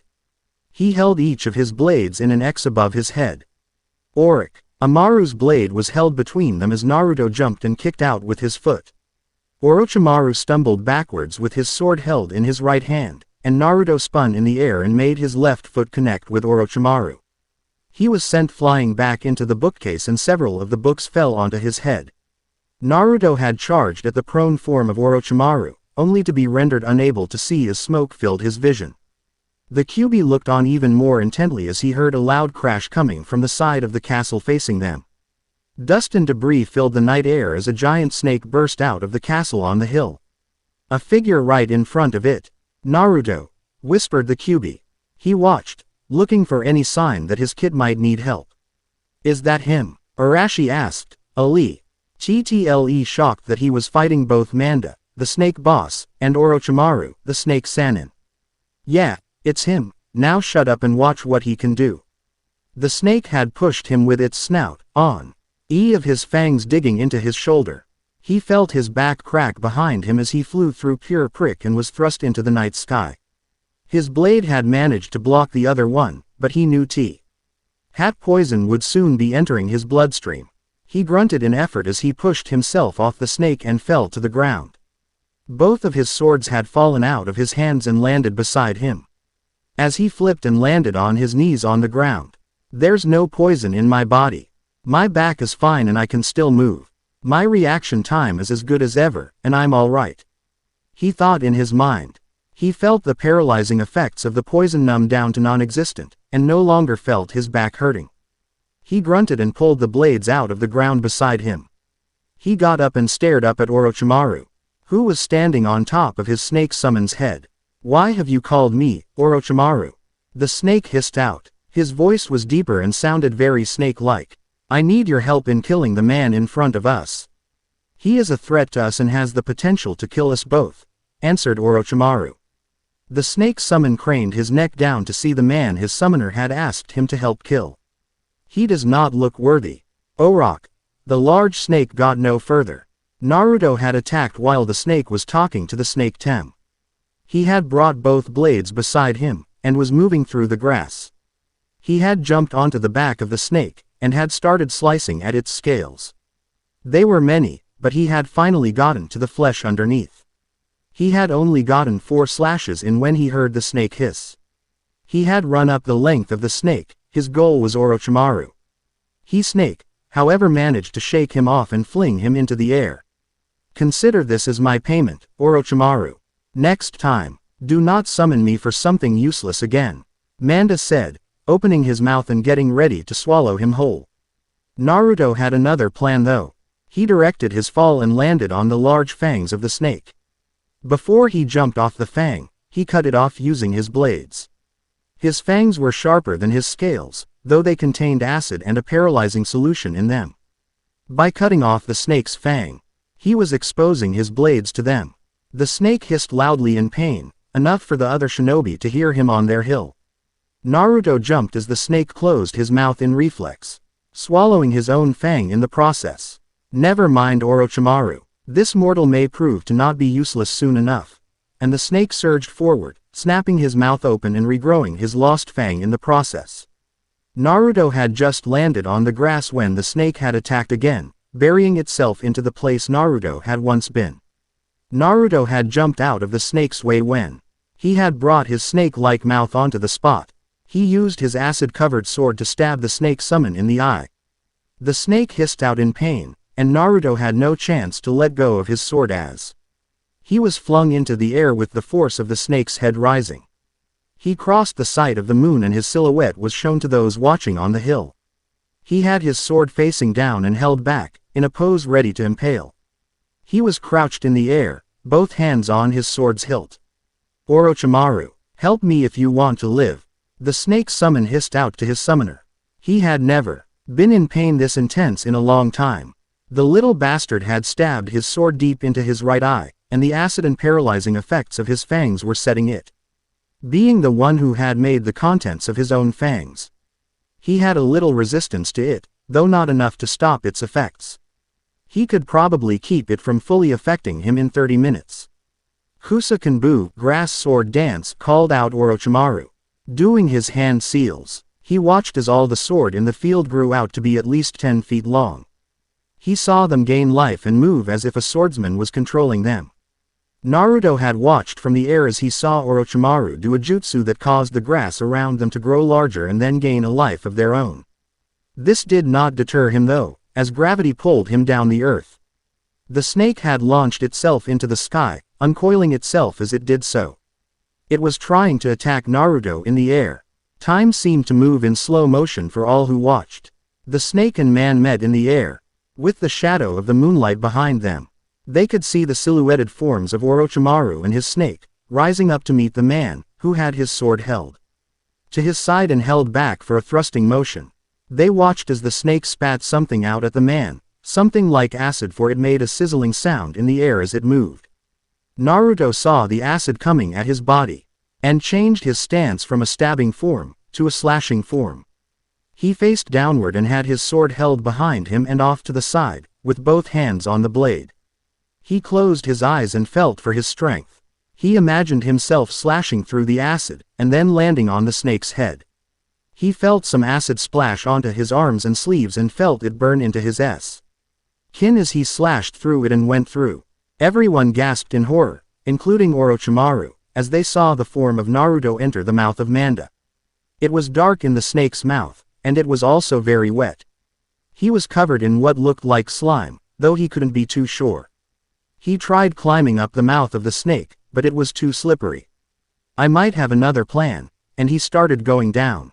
Orochimaru was staring in shock as they landed on the grass, which was still sword dancing. He hadn't expected him to go down that easily. He had thought that it would be a longer drawn-out battle. That was good, Manda said thoughtfully. You haven't used me in a fight in 4 years, ever since you tried to get your old teammate to join you. Orochimaru just nodded absent-mindedly, still a little shocked at having killed such someone sent by the Shinigami so easily. Maybe standards are lowering these days. Orochimaru, Manda began, I will leave now. Call me back if. Manda suddenly stopped talking and shivered, right before he exploded.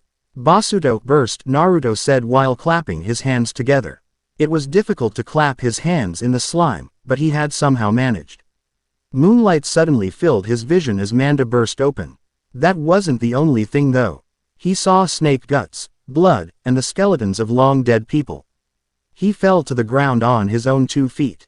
His right hand suddenly went forth and caught the blade that had been lodged into Manda's eye.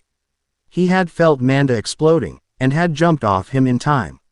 He watched as Manda burst open from the inside out and the man come out unharmed. Those watching from the hill gaped, as they saw the snake blow outward. Kami, what kind of man is Naruto? Thought Ryoma, still unaware of the fact that the man was his twin brother. He unsheathed his second blade. Everything from the snake had stopped falling, and now his next problem was the hard grass that was trying to kill him. He jumped to the side to avoid being stabbed. He ran up to the blade of grass and made a horizontal slash at it with his left blade. It went down and fell to the floor, limp. The rest of the grass was still alive and as sharp as ever. He heard a squishing sound as a blade of grass stuck itself into the exact shoulder Manda had bitten. He turned and made 2 vertical strikes with his swords. One coming from his left hand and slicing the grass that had just stabbed him, the other at Orochimaru, who was now in the grass with him. He held his blade firm as he blocked a diagonal slash aimed at his left side from Orochimaru. With the blade in his right hand, he cut through a stalk of grass that had tried to attack his back. He turned and faced Orochimaru with both blades. Just as another piece of grass ripped through his left leg. He didn't feel it though, since his mind was still tricked into thinking he was numb. Orochimaru, he said while blocking a strikes from both man and plant. You have defied gods and demons, what have you to say before you die? He blocked another strike from Orochimaru and cut off a plant that had been about to slice through him. I have nothing to say. He grunted under the pressure of the man's blows. He seemed like he was holding back. He made a huge slash at Naruto, but he had kicked his blade out of the way and kicked him back. He recovered and charged at Naruto. Naruto's side then attacked Orochimaru with 4 quick strikes, hoping to kill him quickly. He made a diagonal upward slash going left with his right blade. Spun around and did an upward chop with the blade in his left hand when Orochimaru had dodged the first strike. His second strike forced him to block the blade with his own, so he did not have a chance to block the strike from his right blade when it had lodged itself deep into the juncture of the man's elbow. The slice went clean through, severing the man's arm from his body. The pain losing his arm caused Orochimaru to yell out in pain and frustration. He had momentarily dropped his guard and blade as he attempted to clutch the now bleeding stump on his arm. The last strike Naruto was the one that would kill him. With both blades in his hands, he brought them in across, and slashed, separating the man into 4 different pieces. He watched as the man bled out from his wounds and the remaining pieces of him fall to the ground. The blades of grass ceased dancing, grew back to their original height and then lay still, except for the slight breeze of the wind it swept through the grass-covered country. Kyubi, where are you? He asked in his mind. Still with your family. What happened, kid? Fought with Orochimaru and then killed him, he stated simply and in a calm voice. We're coming down now, kid. All right, I'm going to finish my work down here for a second. The kid's done, said the Kyubi suddenly. Done? Jiraiya asked. He knew who Naruto was. But he didn't really believe what the fox said. He didn't get an answer then because the Kyubi had run down the hill, heading for where Naruto was walking towards them. Everyone present followed the Kyubi, though at a slower pace, as they were still a little wary. Arashi though had immediately followed the Kyubi and was right behind him. He was a little nervous at meeting the son he had sacrificed, albeit unwillingly, to the Shinigami to save Konoha from the wrath of the beast he was currently following. They had just landed on the grass when they saw him. He stood at 6 feet 3 inches, though he was slouching a little.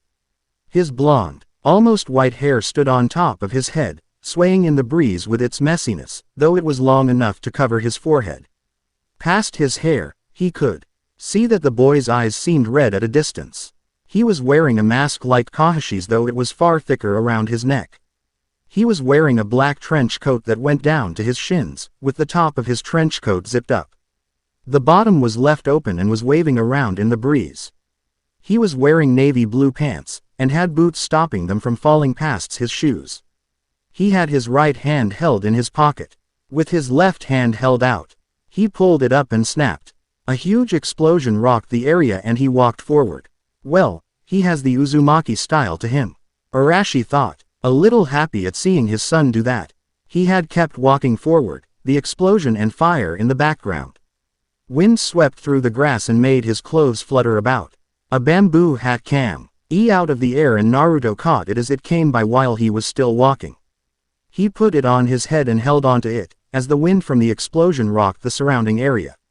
Whoa, was everyone's thought as they watched the one named Naruto step forward. He had seemed pretty impressive before, having killed Orochimaru and Manda by himself. Then he had done that. He had just snapped his fingers and Orochimaru's castle blew up. Then he had walked forward with his clothes fluttering around him. He walked up to the group, and they all stopped and looked at each other. He spotted a head of blonde hair on someone, and knew that it was his father. The Kyuubi walked to him and stood by him. He sat down and stared between the two groups. It was pretty exciting. The Kyuubi was ooped to see how Naruto and Arashi were going to react. Instead, Naruto turned to him. Kyuubi, he said. His voice made everyone there feel a little calmer about the meeting the man who had walked into Orochimaru's fortress and defeated Manda and Orochimaru himself. Thank you for not interfering, and for keeping no one else from interfering. It's fine, Kit. He nudged Naruto with his snout, wanting him to go meet and greet. Go say hi. Naruto took off his bamboo hat and held it out to the Kyuubi. He used one of his tails to hold it and said, go ahead. Naruto sighed, and walked forward. He pulled down his half mask, and left it at his neck, revealing his whisker marks. He stopped right in front of the Yondaime, Arashi Uzumaki, trying his best to use a neutral voice. It didn't work though, so the closest he could get to was his calming voice. Naruto, Arashi said, a little amazed. He looked so grown up. He couldn't control himself, and had walked forward to wrap his arms around Naruto, crying. I'm sorry. I'm so sorry, Arashi cried on his shoulder. It's fine, Otusama, Naruto whispered quietly so no one but Arashi could hear him. He was a little taken aback by Arashi's suddenness. Otusama, said Ryoma, a little confused. He had just seen his father hug a stranger and then started crying. Ryoma, he said turning back to him. He put his arm around Naruto. He smiled widely. This is your brother, Naruto Uzumaki. It's a family reunion. Brother, Ryoma asked his father a little confused. He looked at the man by his side. Well, to be exact, your twin brother, Arashi said with a smile. He still had his arm around Naruto. I don't look like him, Ryoma said, still a little confused. Well, he was born at nearly the same time as you, but he's still your brother, Arashi said with conviction. All through this, Naruto stayed silent to gauge their reactions. It seemed the boy with blue eyes and long black hair with a stripe of blonde going down the middle was his brother.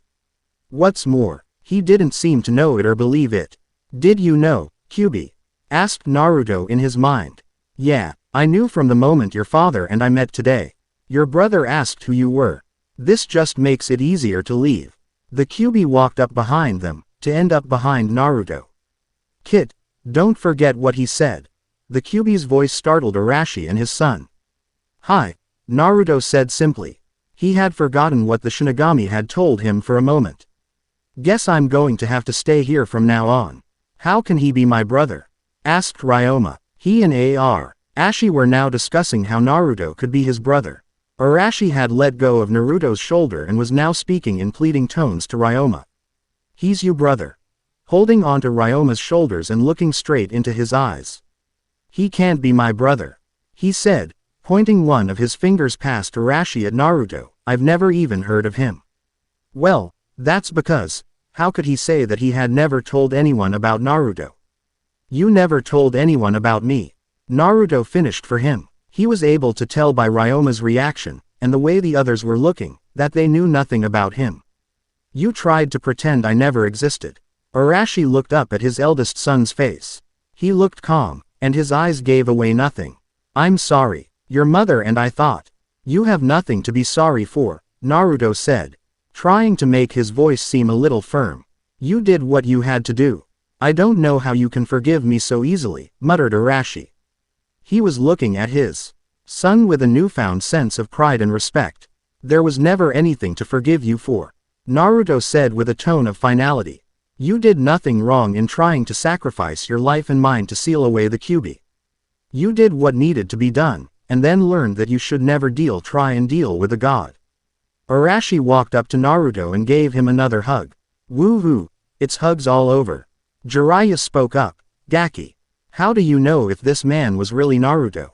He was extremely wary of the boy. He had just seen him walk up to Orochimaru's fortress and then kill both Manda and Orochimaru himself. Orochimaru could have just used some jutsu to imitate him and then staged his own death. "What if this is a ploy made by our enemies to kill you?" Tsunade stepped forward. "He's right, Arashi-kun. We can't know for sure if this man is really who he says he is. It seems a little convenient, don't you think?" Tsunade Haim is right. A girl with bubblegum pink hair stepped forward. "Yondaime-sama, if this man is really who he says he is, then why did he come now, on the day we were going to be attacking Orochimaru?" "Sakura-chan is right, Otu-sama," Ryoma said, standing behind the girl named Sakura. "I can't really believe all this. It seems like too much of a coincidence. He just came out of nowhere, and you automatically believe him. So what if I had a younger brother? He can't be here. He said it himself, and we all know the story about the Shinigami sealing away the Kyuubi. If what he says is true and he really is some guy named Naruto, how did he escape the Shinigami?" "The younger Gaki is right, Arashi," Jiraiya said, pulling out a kunai. All the other ninja also pulled out a kunai. "We can't trust him." Wait, Arashi yelled out, "He's Naruto. I just know it, so what if it's all a coincidence? He's my son." His cries were in vain, as all the ninja attacked Naruto. Naruto slid to the side to dodge a kunai that was thrown at him, then whipped round and kicked his foot out to deflect a kunai and send it away. He jumped again in the air and flipped, catching two kunai that went sailing under him. He spun upside down and threw both kunai to intercept four that were coming towards him. They hit the middle two on the inside side and sent them veering into the other two kunai. He landed on the floor and did a Matrix-style dodge as five kunai went sailing over him. He grabbed one of them, and stood up straight. He held it in front of him in his right hand in a reverse grip. He heard several puffs of smoke as he saw 8 Ryomas come at him. He threw the kunai and it embedded itself into the head of the leading clone. A cry of, "Kaden! Gokaku no Jutsu, fire release, great fireball technique," came from 3 places in front of him, and he had to use a Ryoma clone in front of him as a shield. He kept his hold on its shirt and heard it poof into smoke as the first ball of fire hit it. He rolled out of the way and punched through a Yoma clone and it disappeared in a puff of smoke. The second and third fireballs were headed toward him, and 2 people were blocking his way. They both punched the ground and he heard it crack, then erupt under his feet. He jumped into the air to avoid it, then realized the 2 fireballs were still headed toward him. "Kyuubi, what do we do?" he asked Kyuubi, who was fighting off 20 different ninja by himself. They had surrounded him and were throwing a multitude of jutsu and kunai at him. More were coming, and they knew if they killed someone, they would never be able to get into Konoha. "I need more chakra," he called to Naruto, who had used a Ryoma clone to jump off of to avoid the fireballs. He was now fighting with the remainder of the clones while everyone else were throwing jutsu and kunai at him. The Kyuubi snapped one of his tails out and grabbed a kunai out of the air. He let 3 of his other tails to do the exact same thing. His other tails were fighting with some ninja. Affirmative, Naruto mentally called in his head. He made a sweep in the air and dispelled the rest of Ryoma's clones. Then he grabbed the shirts of the white-haired man and his brother and slammed them to the ground. He ran before they could get up, and back-flipped into the circle that was surrounding the Kyuubi. Someone let out another Kaiden jutsu when he had landed, but the Kyuubi had blocked it with one of his tails. Naruto placed his hand on the Kyuubi's head, and he gained another tail. He also grew bigger, and was now the size of the tiger that Naruto had killed in Orochimaru's castle. He jumped onto a group of 10 ninja that had foolishly huddled together, and almost crushed them completely. He didn't kill them though, as he had jumped to another group of ninja before they were dead. They were currently lying on the floor unconscious. 2 men wearing green jumpsuits came at him. "Lee, drop your weights," cried the older one, dropping something onto the ground. Naruto watch. Head as a crater formed when they both dropped their weights, a curse ringing through his mind. He couldn't see them, as they both punched Naruto 5 different times in the span of 2 seconds. They all hurt like hell, and he was sure that some of his bones were broken. "You're faster than this," he made his mind believe, as the man kicked him up and the other went above him. "You're stronger and you don't feel pain." The person above him was about to deliver an axe kick to his head, when Naruto had disappeared. Instead, that person kicked the man that was underneath Naruto, and that man had delivered an uppercut straight into the chin of the other. The one that was kicked crashed straight into the floor and a huge crater erupted there. The one that was punched in the chin was sent flying upwards, then crashed into the ground. Though not as hard as the other one, Naruto had ended up a little off to the side, looking slightly winded. He then used his speed and ran up the girl with the pink hair. He felt his body going faster and stronger, and he made an uppercut with his right fist. As the girl had jumped at the last possible second, it caught her in the stomach, and she flew up into the air 10 feet into the air. She landed with a thud on the ground, and Naruto got back into his fighting position. He was leaned toward the right, with his right hand in front and open. His left hand was a little behind him, and was also in an open position. He leaned a little down to the ground like a cat. Ryoma had run over to Sakura and was asking if she was okay. The 2 green jumpsuited men were lying on the ground unconscious. They must have some monstrous strength to have been able to knock each other out in one hit. Naruto thought, as 14 people surrounded him. On my single, attack him." A boy wearing with a Konoha Chunin vest called out to his comrades. "We know Shikamaru," a girl with blonde hair tied in a ponytail answered. "Just making sure," said the one the girl had called Shikamaru. All the Konoha nins were looking at him suspiciously. Then 3 more shinobi joined in. "I don't think we should attack him," the one in the middle sighed. He had red hair and green eyes. He was wearing a large gourd on his back. He also had black circles surrounding his eyes, meaning he didn't sleep much. "He seems dangerous." They did not heed the man's words however, as they all attacked as Shikamaru performed a jutsu. "Kajimane no jutsu," he cried out. A dog came rushing by, along with a human, in a cyclone of power. Naruto caught both of them by their East and paw as he flipped backward and put them in the path of Shikamaru's oncoming shadow. Then he saw a blur of blue hair and felt himself dodging a boy with long hair and some traditional-style robes. What's more, he had pale, pupil-less eyes with veins popping out. "You may not have chakra points," he called out, "but you will still fall to the power of a Hyuga." And he pushed 2 of his fingers forward, straight at Naruto's neck. He saw the fingers coming towards him, so he dodged by leaning his body to the side and planting his feet firmly into the ground. With his right hand, he struck out, using the heel of his palm to strike Neji in the middle of his chest. He had no time to see if he had been incapacitated, as a barrage of 10 kunai came sailing at him from his left. He jumped into the air, and hopped onto one kunai. Using his weight, he shifted its course and it went sailing into a Ryoma clone. A puff of smoke signified its departure into the afterlife, where it would join the other Ryoma clones. When he had sent the kunai into the Ryoma clone, he had jumped on top of another one. He pushed it down and discouraged a big dog that was about to come up and attack him. 8 kunai were still going towards him, so he caught the 2 nearest ones by the metal holes on their backs, and flipped them around. With a flick of his wrists, he sent them flying into another 2 kunai. And they crashed into each other with a metal clang. He flipped in the air, and plucked another 2 kunai out of it. The last two kunai were coming at him, and he brought his arms together in a cross. He made another flip in the air, and his two arms shot out, knocking both of the kunai off course by hitting them with the tips of the borrowed kunai. He landed on the ground gracefully, and both of his kunai hands shot out. On the ends of them were throats that belonged to a man wielding trench knives, and the other was on a man with one red eye. He was crouched down, but both of his arms were stuck in the air behind him and aiming at the men's throats. "I'm sure of it," Arashi yelled. He had been staring at the scene in shock and anger. He didn't they would actually try and fight each other. "I'm sure he's Naruto." He tried again. They obviously weren't listening, but at least they weren't attacking each other. Naruto held Asuma and Kakashi at the ends of the kunai. Sasuke was in the middle of a jutsu. Tsunade and Ryoma were attending to Sakura. Shino was playing with his bugs. Tenten had a 3 shuriken held in between each finger of each hand, and Neji was lying on the ground trying to get up. The Kazekage and his siblings were standing off to the side.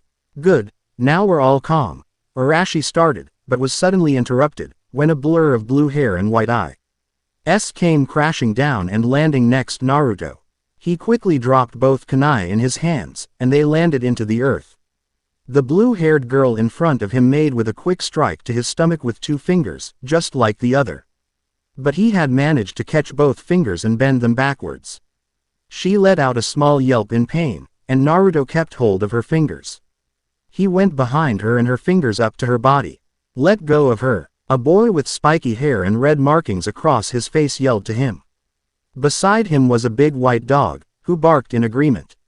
"Kit, this is bad. They think we're the enemy." "I know. How are things with you? I knocked out the remaining 200, and there's this girl with blonde hair fighting against me. She's trying to do something with my mind, but I'm pushing her back every time." "Good. Make sure you don't kill anyone. Make sure you don't die. And there's this giant coming after you." "What?" Naruto hissed out loud, making it seem like he was talking to the dog and his boy. "What do you mean what?" The boy with red markings called out incredulously, "Let go of Hinata-chan and I won't kill you." Naruto felt the ground shaking beneath his feet, and jumped as far left as he could, carrying the girl by her arm. He looked up and saw a man around 20 feet high with his fist crashing into the ground where he had once been. "Oi!" The red-marked boy called out. "Watch where you're going, Choji." The giant just smiled, and apologetically scratched his head. "Kajimane no jutsu." The pineapple-haired boy called out. "Success." He sighed with relief. Then his voice grew serious again, and he said to something with blonde hair, "Ino, now." The girl with blonde hair said, "Shintention no jutsu." Naruto struggled to move, and failed. "You can't move," the boy with the pineapple head said with satisfaction in his voice. He had let go of the girl the boy with the dog had called Hinata, and she was now running towards the busty, weird word, blonde-haired lady. He felt something enter his mind, then it went blank. "What was that?" muttered Naruto, getting off the grass. He was outside, and the sun was shining brightly. He was on a grass-covered hill, and a giant sakura tree was on it. Beside it stood a gaping blonde girl, who was wearing a white shirt now and blue pants. On her feet she wore a set of red sandals. Naruto saw this, and then looked at his own attire. He was also wearing a white shirt, and blue pants. On his feet were a pair of sandals, just like the girl's. He sighed, and knew what this signified. He gathered breath into his lungs, and yelled out, "Oi, Kyubi." His voice startled the girl, and she turned abruptly to face him. "What is this place?" she asked in amazement. "This is our mind, a place you shouldn't be," Naruto said, before the Kyubi came hobbling over in his human form. He was an old man, and was using an old cane that was red to walk. The cane he had was the exact same color of his beard, which was long enoga to go down to his waist. He was also wearing the exact same clothes as Naruto and the blonde girl. "Who's this, Kit?" asked the old man, a toothy grin appearing on his face. He put one hand on the beard and stroked it thoughtfully. "Have you finally brought me some company?" The girl blushed, and looked away from the old man. "Kyubi, don't play games," Naruto said sternly. He wanted to get back into the real world as soon as possible. He didn't like the world the Kyubi had made in his mind. "Why are we in here?" "I don't know, Kit," said the Kyuubi, "Bu. Maybe this pretty and youthful girl might know." He winked at the girl, causing her to blush again. She knew she was pretty, but it was kind of embarrassing coming from an old man. "Pretty and youthful girl-san," Naruto said. Turning to face the girl, "What is your name, and why are we in here?" demanded Naruto. He never liked the inside of his mind. If he messed around too much in his mind, his powers would fail him. The girl blushed at being called pretty by the handsome young male and responded, "My name is Yamanaka Ino, and I'm the reason why we're in your mind." "Yamanaka-san," Naruto said, bowing to the girl. Her face now turned red, as the boy walked up to her and knelt. He looked like he was proposing. He took his left hand in his right, and Ino's blush increased heavily. "Whoa, I don't even know the guy," Ino thought. He leant down and kissed the back of her hand, and Ino had to use her other hand to fan herself. The old man whom the boy had called Kyuubi was standing off to the side, looking happy. She froze. Wait, he called that man the Kyuubi, and if he did, then that means... Her train of thought was interrupted, as the one who called himself Uzumaki Naruto stood. He held both hands with his own, and Ino felt the need to blush again. He locked eyes with her, and she managed to stutter out, What are you doing? Isn't this how humans are supposed to greet each other?" asked the man, and a thoughtful and confused expression crossed his face. He leaned his head to the side, and quirked an eyebrow. Ino giggled, then suddenly remembered who he was and who he said he was. She pushed her hands out of his and jumped back. She went into an offensive stance, with her right hand balled a fist with her left hand held a little behind it, also balled into a fist. She needed to take control of his mind, and quickly. The others were depending on her. Warning. Weirdness and awkwardness coming soon, like that's any different from the rest of the FIC. She launched her body at the old man, and he moved with surprising speed, and dodged her attack. The next thing she knew, she was lying face down on the ground, with something hold her down at the waist. The man leaned down, and breathed onto her neck. Ino helped but shiver at the sensation of the man's breath. It was warm and inviting, something she could lose herself into. "Now you're mine, Ino-chan," the Kyuubi said from above her. He had a feral look on his face and his eyes had turned a pure red. From his back came a 5 tails, which were all currently holding down Ino by her waist, legs, and arms. He licked her neck, and Ino couldn't help but moan at the sensation of the man's tongue on her neck. Such a pretty young girl, and all mine. The Kyuubi gave a smirk and was about to turn the girl over, when Naruto's calming voice broke in, "No, Kyuubi-san. Though she broke into our mind forcefully, you shall do nothing to her." The Kyuubi growled, but stifled it when he looked into Naruto's eyes. They calmed him, and all the lust he had felt went away. "Sorry, Kit," the Kyuubi said apologetically, scratching the back of his head with one of his tails. "I got carried away again. It's fine. You cannot control yourself no more than the water can control its flow." He turned to Ino, and walked toward her. "Though, Yamanaka-san, we need you to tell us how you got us in here." Ino though, he was going to do the same things as before, and jumped back, to get into a defensive position. "Who are you really?" she asked Naruto. "And why do you keep calling him Kyuubi?" "I am who I have said I am," Naruto simply said. His voice almost calmed down Ino enough to let her guard down, but she reinforced her mind and made sure he would not break through her mental barriers. Ino then snorted at his answer. "You can't be the Yondaimi's son. If you are who you say you are, then how did your soul escape from the Shinigami?" Naruto watched her warily, as if he was tired. "This soul is not fully my own," he answered cryptically. Ino snorted again. "What the hell's that supposed to mean?" "Look, Ino-chan," the Kyuubi said from where he had pinned her down. He had 5 tails of chakra flying behind him, and they were all swishing through the air. "We shouldn't be here. Is there any way to prove that the kid is really who he says he is?" "Let me look inside his mind," Ino said immediately. That was always her job.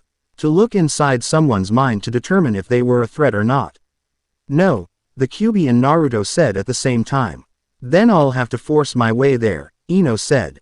And she went into her kunai pocket to grab a kunai, only to remember that she didn't have a kunai pocket. She settled for an offensive stance, and ran for Naruto.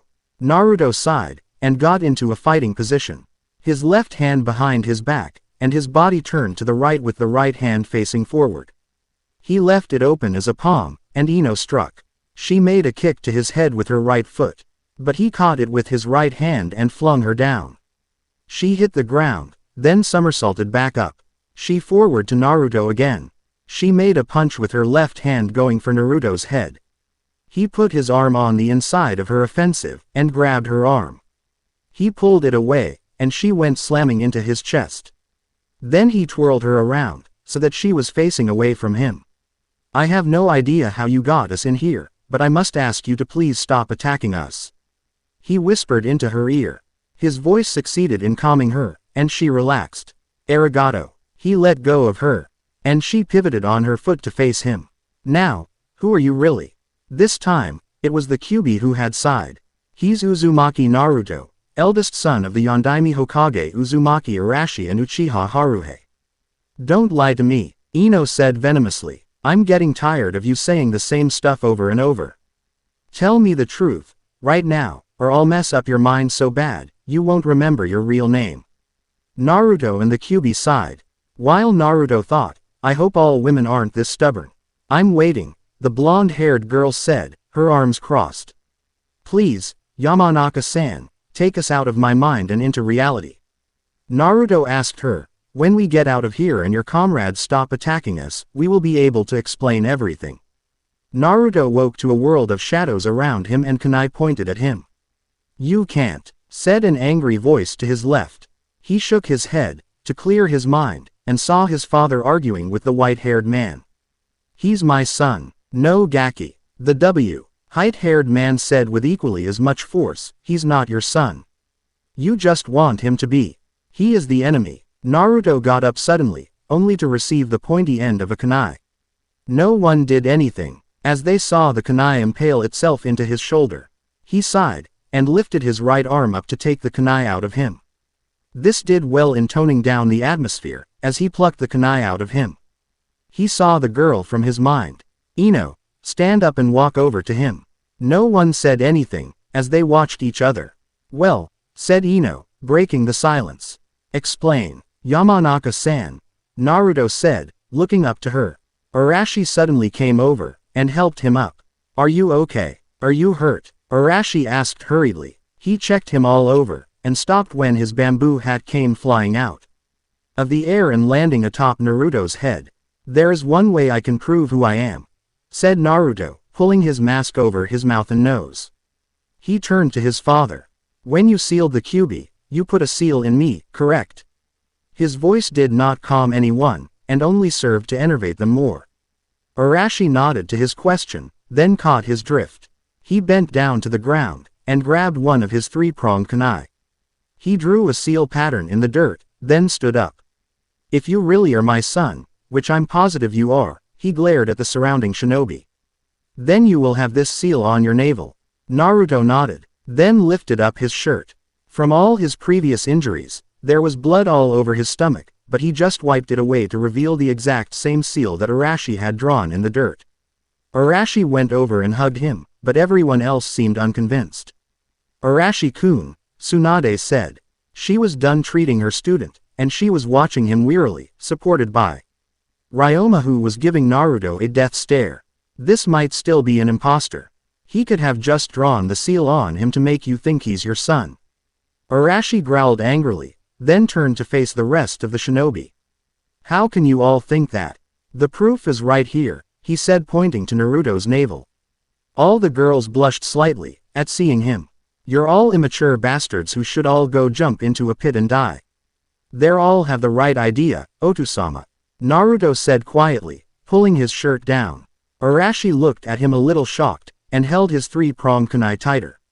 See, shouted Ryoma, he even admitted it. If they did not think I was an imposter, then that would mean they did not have your best interests in mind. Naruto stated. His voice became calm, to loosen the tension in the air. Had I not known any better, I would have also thought that. He finished. See, Otusama, he admits it, Ryoma cried out happily. The rest were pondering his words. I believe him, Gaara said from behind them all. Everyone spun around to look at the case cage. Explain. Gaara-kun, Tamari said, her face looking shocked. I believe him to be the son of the Yondaime.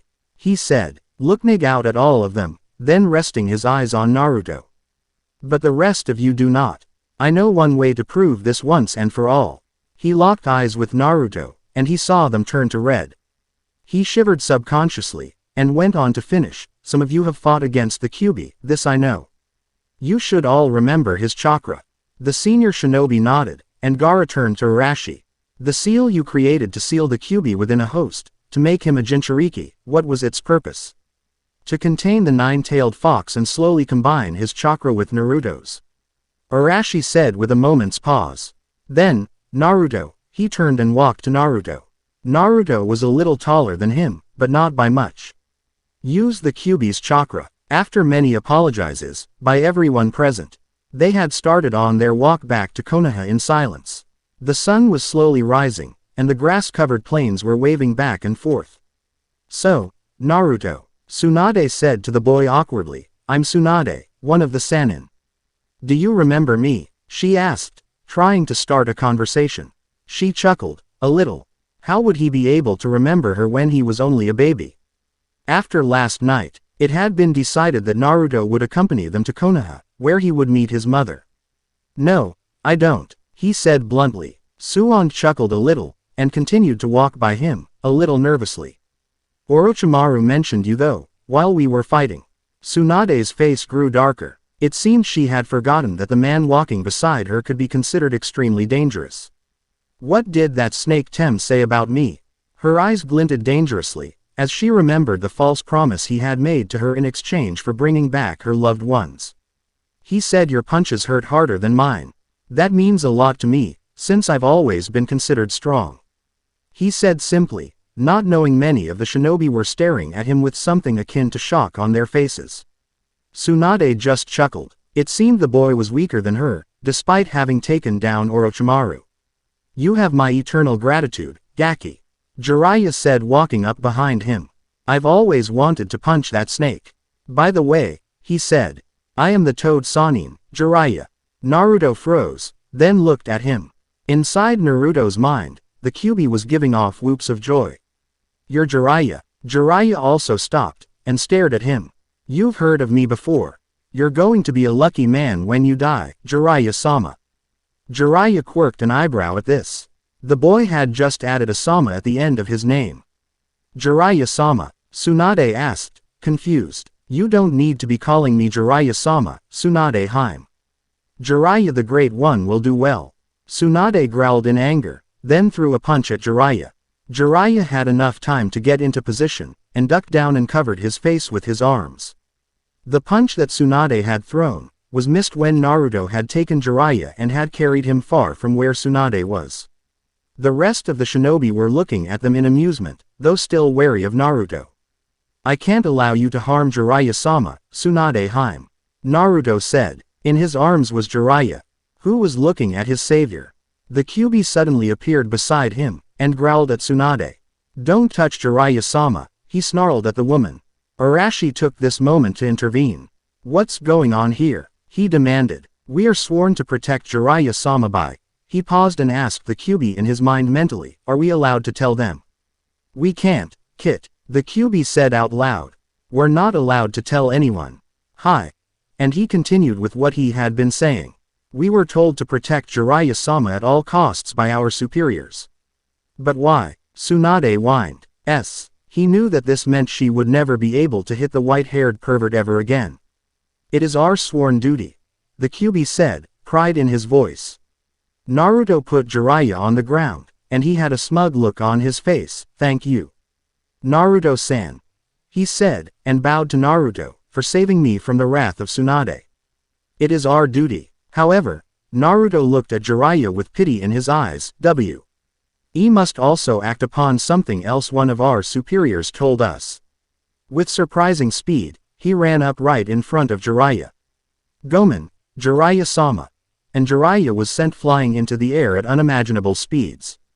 As every man and some woman grabbed themselves, Naruto felt a grimace appear on his face, and the Kyuubi howl in his mind, as Jiraiya flew off in the distance, the force of a knee to the crotch too horrible to imagine. Sorry if that was weird. They had arrived at Konoha. Jiraiya had yet to return, and every time someone was near Naruto, or even looked him, they grabbed themselves. State your names, and purpose for going inside Konoha, said the guard. He hadn't even looked up from his work. He just sat behind the guard booth reading an orange book. Uzumaki Arashi, Yondaime Hokage. Returning to Konoha from assault mission. Arashi said, a twinge of annoyance in his voice. He wanted to show his son that Konoha was a village worthy to be defended, not some pathetic village that didn't even have competent guards. Yeah right, the guard said offhandedly, waving a hand in the air to shoo them away. You're not the only ones who pretended to be the Yondaime just to get in. Tsunade had enough of the man's incompetence, and she punched a hole through the guard booth. The man looked up in anger, then in embarrassment as he saw 200 shinobi standing in front of the gates and the Hokage standing in front of the gates. He muttered a quick apology, and quickly ran inside to open the gates for them. With a loud creak, the gates were opened. Naruto gasped at the sight of Konoha, and the Yondaime smirked from behind him. It's a great village, isn't it Gaki? He said, looking at his son's reaction. He had seen pictures from the Kyuubi's mind before, but he had never seen it up close. It was an amazing village. The streets were packed, and everyone was moving like they had somewhere important to go through. People were selling food, trinkets, and all manners of clothing. This is the market section of Konoha, Naruto-san, said Tsunade from behind him. She had noticed the amazed expression in his eyes, and was smirking at this. People from all over the elemental countries can come here, and sell their goods. It's amazing, Naruto said, taking in all the sights. He didn't notice the shinobi behind him as they all separated, leaving only Ryoma, Arashi, and Tsunade. Come on, Gaki, we're going to go meet your mother, Arashi said, tapping Naruto on the shoulder and motioning him to follow. Naruto tore his eyes away, and walked beside his father. He was not wearing his trench coat or bamboo hat, which Arashi had shrunk down into a scroll for him. He was planning on getting new clothes soon, as his were getting old. He had pulled the mask down around his neck, because he didn't think he would need it. As they were walking in the direction of a big tower, people were giving the group looks of admiration and pride. When their eyes reached Naruto, they cowered away a little. His eyes were a pure red which reminded some of them of some demonic beast. Naruto ignored them, and just listened to Arashi as he explained all the sights in Konoha. He had stopped looking at Konoha in wonder, and instead, praised it from the inside. They had made it to a red-colored tower. There was a pair of huge wooden doors that guarded the entrance to the tower, and a set of guards that were stationary at the gates. They smiled immediately when they saw who was walking up to the gates, then it faltered as they saw Naruto. Though he did not have his trench coat, bamboo hat, or mask on, the swords on his back were enough to worry some people. Ohio, Yondaime-sama, the guards said, bowing deeply to him. The gates opened, and as two blue RS of yellow ran out of them and crashed into Ryoma and Arashi, slamming them both into the ground. Otu-sama, they cried out, hugging onto the now laughing Ryoma and Arashi. Hey, Karen, Arashi said, ruffling the hair of the girl on holding him down. Izumi, get off me, Ryoma chuckled, hugging the girl. Naruto was watching this in confusion. He had unconsciously reached for the swords on his back, before he realized they were just little girls. They both looked like they were 9, and looked very similar to each other, with identical mops of blonde hair on their heads, and their large brown eyes. Izumi, Karen, get off your father and brother, a sweet, melodic voice came from the doorway. Out stepped a beautiful woman, with black eyes and a long black hair that was flowy around her face and going down to her waist. She laughed as Karen and Izumi groaned and ran back, and jumped around the woman. Kasen, Kasen, they yelled, running around the woman. Otusan and Onichan are back. She laughed and looked at the two men on the ground. I see, and she laughed again. Then her eyes met Naruto's, and a look of recognition went through her eyes. Naruto, she softly whispered underneath her breath. So it was true, and she fainted, leaving many people watching worried. Prelude to slaughter and death. She woke to a world of light, and the smiling and relived faces of her husband and son. Her daughters were nowhere to be found, and a smile graced her features. "Anata, Isoku, husband then son, how are you?" she asked a little weakly. She was also relieved. She really hadn't seen Naruto. "You should worry more about yourself, Kasen. You fainted in the middle of the street," Ryoma said to his mother, slowly caressing her hair. "Gaki's right, Asai, something like beloved wife. You just looked at us then fainted in the doorway," Arashi said, looking at her from the bottom of her bed. He leaned over and kissed her on the forehead. "You should get some rest." "I'm fine, Anata," she said, getting up and shaking her head. "I just was surprised was all. For a second I thought I saw Naruto." A nervous glance passed between father and son. "I'm sorry, Anata. I'm just so tired these days I felt as if I hallucinated seeing Nar." She stopped and looked at the boy standing there. "Naruto," she said, before falling back onto her bed and slipping into the world of the sleeping. Ryoma jumped up off the bed angrily, and walked up to Naruto. "Chikushun," he cried out to Naruto, and grabbed the collar of his shirt. Arashi could only watch in shock, as his son created a Rasengan and slammed it into the face of Naruto. Naruto had been watching from behind Ryoma and Arashi, a little nervous about meeting the woman who had fainted at the sight of him. He was also a little curious as to how she knew him at first sight. When his mother had seen him, she had fainted once more, and Ryoma had jumped up in anger towards his brother. He had made some blue glowing sphere in his hand and slammed it into his chest. It tore through his shirt, and slammed him through the door and into a wall. No sound came out of his mouth, as he impacted upon the wall and made a crater. A nurse and coder who had been walking by the door had fallen to the ground, scared of what had just happened. A boy had just been slammed through a door and into a wall. And they didn't know what to think. Ryoma came stalking out the door, a murderous glint in his eyes. "First you hurt Sakura-chan, then you hurt my mother," he screamed out, and punched Naruto in the gut. Arashi was staring out of the room, looking at his two fighting sons, in shock. Naruto himself was in shock, thought not from the fact his brother was attacking him. He had more to do with the fact he had gotten a call from the Shinigami, right as Ryoma had slammed the Rasengan into him. He couldn't move when one of the gods were contacting him, as that would be considered a god directly interfering in the mortal realm. A punch went straight into his face and he heard a cracking sound.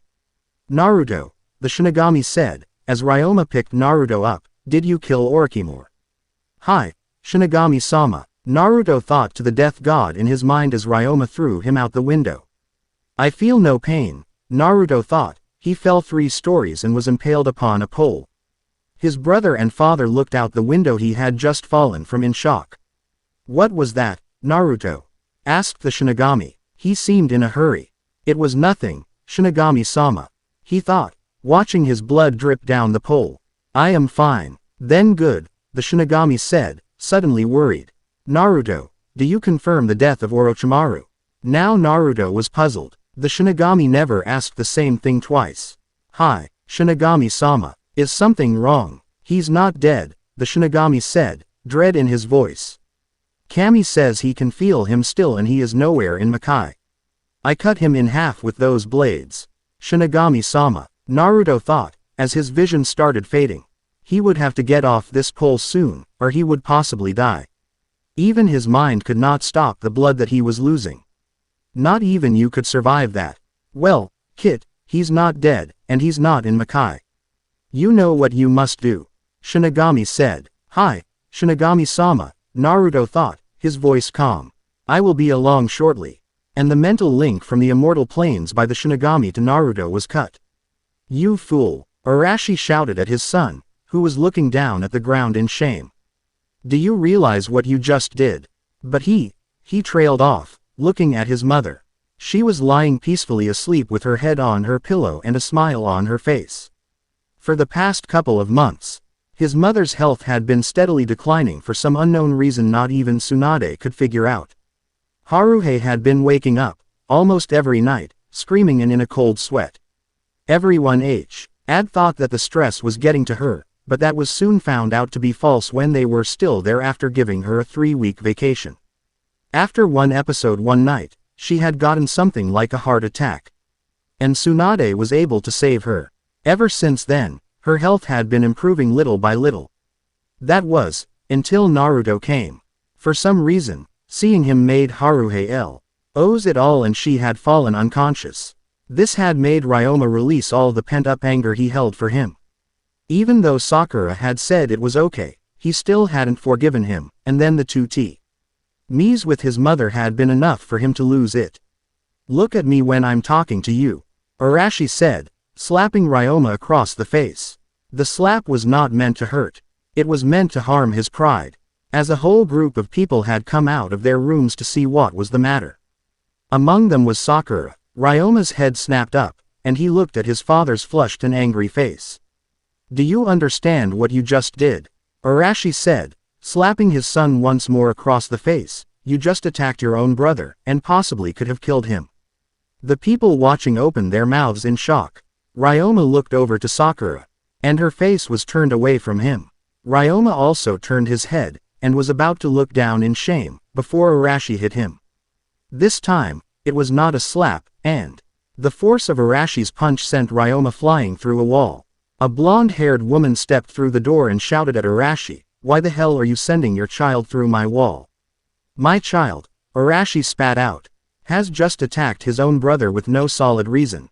He let his anger overcome him, and he could not control himself," shouted Arashi, looking at the crawling form of Ryoma.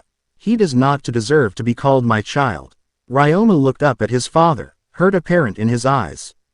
It was overcome now with a rage. If Naruto hadn't come here, Ryoma anger now in his voice.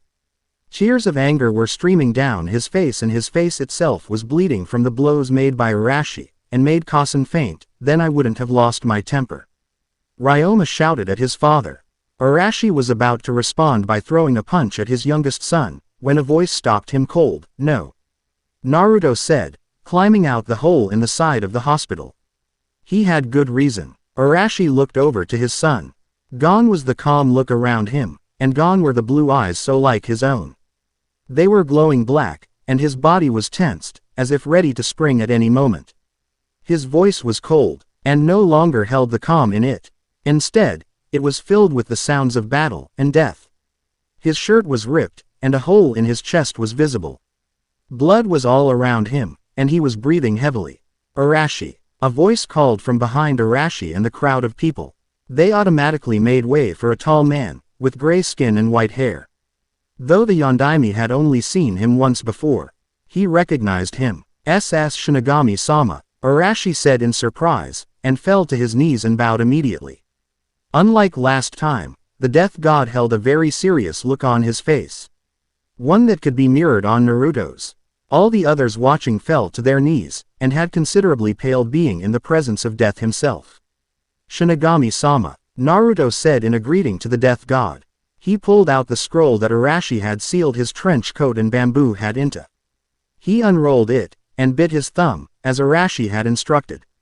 He smeared the blood over the seals, and with the basic idea of chakra in mind, activated them. Out poofed his hat and trench coat, and Naruto pulled off his swords. He also pulled the gloves off his hands, and set them down where he had put the rest of them. "I give them back, Shinigami-sama," Naruto said, still kneeling on one knee. "What you have given, I now give back. I shall not need them where I will tread next. And what I have given is what I shall take." "Naruto," the Shinigami said, scooping up the blades, bamboo hat, and gloves. "In return, I will give you what you wish, at the time of your death." Then things in his hands vanished, as if they were all an illusion.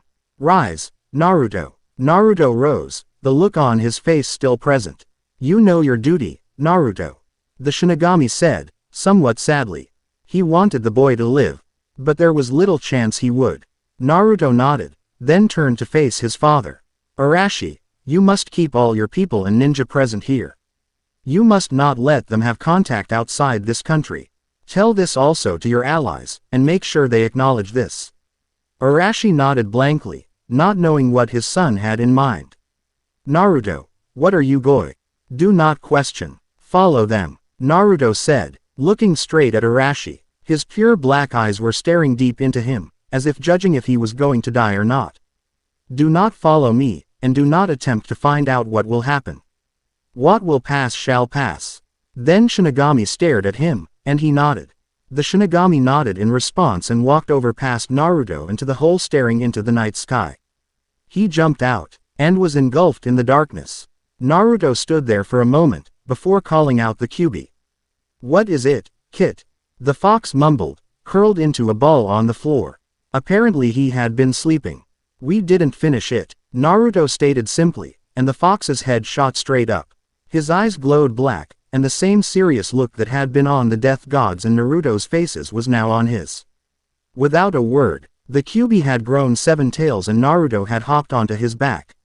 "The sun will rise tomorrow," he told them all, "and it will be the color of blood, for death shall follow." And they were off into the night, going the same path as the Shinigami. Everyone waited there stunned for a moment, then Arashi bellowed out, "You heard him. Don't try to follow, and keep everyone inside Fire Country. If they're out, send them back here, send word to our allies, and make sure they know it." As the various shinobi and medics scrambled to do what their Hokage told them to do, they had thought the same thing, what the hell just happened? To be continued, and thank you for watching.